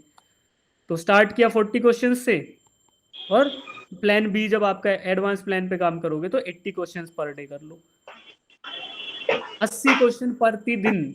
उसमें भी जब आप ऐसा 2-3 महीने तक कर लोगे, उसके बाद क्वेश्चंस रिपीट होना स्टार्ट हो जाएंगे, तो रिवीजन हो जाएगा। ठीक है बेटा। सर केमिस्ट्री के अंदर ना एनसीईआरटी इम्पोर्टेंट है क्या? एनसीईआरटी सब में इंपॉर्टेंट होती है। स्कूल में आप एनसीईआरटी पढ़ो, यहाँ पे आप हम जो क्वेश्चन दे उनको करो। ठीक है बेटा। हाँ, और सर ये पूछना था कि जो फिजिक्स के अंदर हम जो क्वेश्चन लगाते हैं ना, तो मतलब हो जाते हैं क्वेश्चन है ना लगभग, लेकिन कई क्वेश्चन ऐसे होते हैं कि हमारा आंसर भी आ रहा है, लेकिन देख रहे हैं ना तो फिर वो वाला आंसर ही नहीं है, दूसरा आंसर है। ऐसा क्यों? ऐसा इसलिए कि आपका वो क्वेश्चन गलत हो गया, इसका मतलब। नहीं, गलत तो हो गया वो तो पता है, लेकिन हमने जो अप्रोच लगाई थी फिर वो घूम के कोई और दूसरा आ जा रहा है, फिर समझ ही नहीं आता कि उसके अंदर क्यों रखा है, फिर ऐसे कंफ्यूज हो जाते हैं। ठीक है रेशमा, आपको ना एक दो तीन ऐप्स के नाम बताऊंगा, याद दिलाना मेरे को कि 1-2 ऐप होती है, फोन यूज करते हो ना, तो वहां पे आपको वीडियो सॉल्यूशन मिल जाएंगे उन क्वेश्चंस के, जो क्वेश्चन आप ढूंढ रहे हो ना, उनके वीडियो सॉल्यूशन मिल जाएंगे, वहां से समझो। अगर वहां से भी समझ नहीं आ रहा तो मुझे क्वेश्चंस भेजो, मैं आपको हेल्प आउट करूंगा, है ना। तो ये जो क्वेश्चन है इस तरीके से हम स्टार्ट करेंगे, तो आपका जो अप्रोच है वो गलत क्यों है आपको समझ आएगा वहां से देख के। अगर समझ नहीं आता है तो आप मेरे को रीच आउट करो उस चीज के लिए। Okay sir. ठीक है। और जब हम डाउट डिस्कशन करेंगे, अभी तो आज पहला दिन है ना, धीरे धीरे हम क्लास के बाद डाउट डिस्कशन और स्टार्ट कर देंगे क्वेश्चंस का, तो वहां पे आप क्वेश्चन लेके आओ, आपको हेल्प आउट करेंगे हम। सर जेई मेंस में ज्यादा क्वेश्चन पूछे जाते हैं, या मतलब जेई मेंस में 12th का या 11th में, दोनों में से कौन से सब्जेक्ट में ज्यादा क्वेश्चन पूछे जाते हैं? ये भी पेपर का डिस्कशन करेंगे तो आपको बहुत डिटेल में बताऊंगा। एज फार एज फिजिक्स का देखा जाए या किसी भी सब्जेक्ट का देखा जाए तो मोस्ट जो वेटेज आता है वो 12th का थोड़ा सा ज़्यादा आता है इन कंपैरिजन टू 11th। इसका पूरा डेटा है हमारे पास, है ना, पूरा पिछले जो पेपर हमारे आए हुए हैं जेई मेंस के, उनका पूरा एनालिसिस हमने कर रखा है, कौन से चैप्टर से कितने क्वेश्चन आए हैं, कितने एक्सपेक्टेड हैं। तो वो आपको एक्सपेक्टेड चैप्टर्स का पूरा लिस्ट मिल जाएगा, जहाँ पे आपको ये देखने को मिलेगा कि कौन सा चैप्टर कितना इंपॉर्टेंट है, कि कितने क्वेश्चन पूछे गए हैं, तो वहां से आपको आइडिया मिल जाएगा। हाँ जी सर हिंदी दोनों में आएंगे? नहीं इंग्लिश में आता है बेटा। अच्छा। नहीं Hindi you can also opt for Hindi, है ना, इंग्लिश प्लस हिंदी। तो क्वेश्चन को हिंदी में पढ़ना जो होगा ना, उसमें क्या दिक्कत आएगी, देखो जब हिंदी में पढ़ोगे तो हिंदी में टर्म्स जो है वो इंग्लिश के ही होंगे, बट क्वेश्चन स्टेटमेंट आपको अच्छे से समझ आ जाएगा। ठीक है, यस सर। तो मैं लिख लेता हूँ, आपको एक सैम्पल पेपर भी मिल जाएगा। भावना, आपका नाम भावना ही है ना बेटा? Yes sir. ठीक है, तो हिंदी में भी आपको क्वेश्चन पेपर साथ में मिलता है, बट वहां से आपको समझना कैसे चीज को वो आपको बता दिया जाएगा। और बताओ, अच्छा कितने बच्चों ने आज की क्लास एंजॉय करी है? बोर तो नहीं हुआ कोई? No sir. No sir. जो बोर हुआ है वो बताओ कि उनके लिए क्या किया जा सकता है ताकि वो अच्छे से पढ़ लें। हाँ जी, ठीक है, तो ये क्लास के नोट्स अभी आपको मिल जाएंगे बेटा, है ना। इसके बाद हम we will be studying speed, velocity कल पढ़ेंगे, एवरेज स्पीड, इंस्टेंटेनियस स्पीड, उसके बाद एक्सेलरेशन और एक्सेलरेशन से रिलेटेड क्वेश्चन, कुछ ग्राफिकल क्वेश्चंस भी मैं कराऊंगा आपको अगली क्लास में। तो ये सब हम करने वाले हैं। ठीक है, तो इससे आपका एक बेसिक रिवीजन होगा। अपार्ट फ्रॉम दैट जो भी हम चीज़ें बीच बीच में, जैसे मैंने आपको वेक्टर बताया, ये सब आया, तो इंपॉर्टेंट चीज़ें साथ साथ में रिवाइज हो जाएंगी। और इसके साथ साथ आपको जो मैंने शॉर्ट नोट्स बताए थे, देखो अभी बताए थे ना, जैसे मान लो हम लोग खोलते हैं सेंटर ऑफ मास का ये शॉर्ट नोट्स का PDF ये रहा, तो इस तरीके से मैं आपको हाईलाइट करा दूंगा। जैसे सेंटर ऑफ मास है, तो सेंटर ऑफ मास आप देखने के लिए चैप्टर में जाओगे NCERT में तो बहुत बड़ा मिलेगा आपको, बट वहां से इंपॉर्टेंट चीजें इधर डाल दी गई हैं। तो आपको इस तरीके से जो इंपॉर्टेंट फॉर्मूलाज हैं उस पर मार्क करा दूंगा कि this has to be remembered. R का मतलब है ना, वो धीरे धीरे we will set it down कि क्या करना है, कैसे करना है। तो आपको शॉर्ट नोट से आपको रिविजन हो जाएगा। ठीक है बेटा? यस। ठीक है, चाहे तो अगर आप मान लो इनको जब मैं शेयर कर दूं तो चाहे तो आप प्रिंट भी करा सकते हो, तो बहुत अच्छे हैं ये PDFs। इनको आप प्रिंट करा के रख लो और हाईलाइट कर लो और उनको ऐसे रिवाइज करो, हर दिन 1 या 2 चैप्टर को पलट के रिवाइज कर लिया। इतना तो पॉसिबल है जी? अच्छा, कोई ऐसा बच्चा है जिसको ABCD नहीं आती है कोई ऐसा? नहीं है ना? कोई ऐसा बच्चा है जिसको गिनती नहीं आती है? नहीं है ना? तो सब बच्चों को ABCD भी आती है और गिनती भी आती है। ऐसा क्यों है? क्योंकि आपने जब ये सीखी थी तो आपको किसी टीचर ने डांट के आपको रिवाइज करा के उसको रटवा दिया है। तो वही स्ट्रेटेजी हमें फॉर्मूलाज के साथ करनी है। हमें क्या करना है, हमें ये यूनिट हर दिन 2 चैप्टर को रिवाइज करना है पलट के। तो क्या होगा, जो फॉर्मूला बार बार दिखेगा वो हमारे दिमाग में घुस जाएगा, हमारे खून में मिल जाएगा वो फॉर्मूला। फिर हम जब एग्जाम में जाएंगे तो हमें तुरंत याद भी आ जाएगा। सही बात है जी सर। ऐसा करेंगे, बढ़िया बेहतरीन एक नंबर लेके आने फिजिक्स में, है ना। तो फिजिक्स को आपको मजबूत करा दूंगा मैं। और आप लोग क्लास आओ टाइमली। जो बच्चे लेट आए थे आज वो कल जरूर टाइम से आएंगे, और टाइम से 5 मिनट पहले ज्वाइन करने की कोशिश करो, ताकि दिक्कतें जो है कनेक्ट होने में दिक्कत आ रही है, फ़ोन में चार्जिंग नहीं है, ये सब प्रॉब्लम से इनको पहले ही सॉर्ट आउट कर लो। ऐसा ना हो कि फ़ोन में चार्जिंग नहीं है, अगर लाइट जाने की संभावना है तो पहले चार्ज करके रखो, तो आपको शेड्यूल तो पहले ही मिल जाता है ना। तो पहले चार्ज करके रखो सब चीज़ों को, और फिर क्लास में आओ। डेटा भी खर्च मत करो, अगर डेटा की दिक्कत है तो डेटा भी अपना बचा के रखो।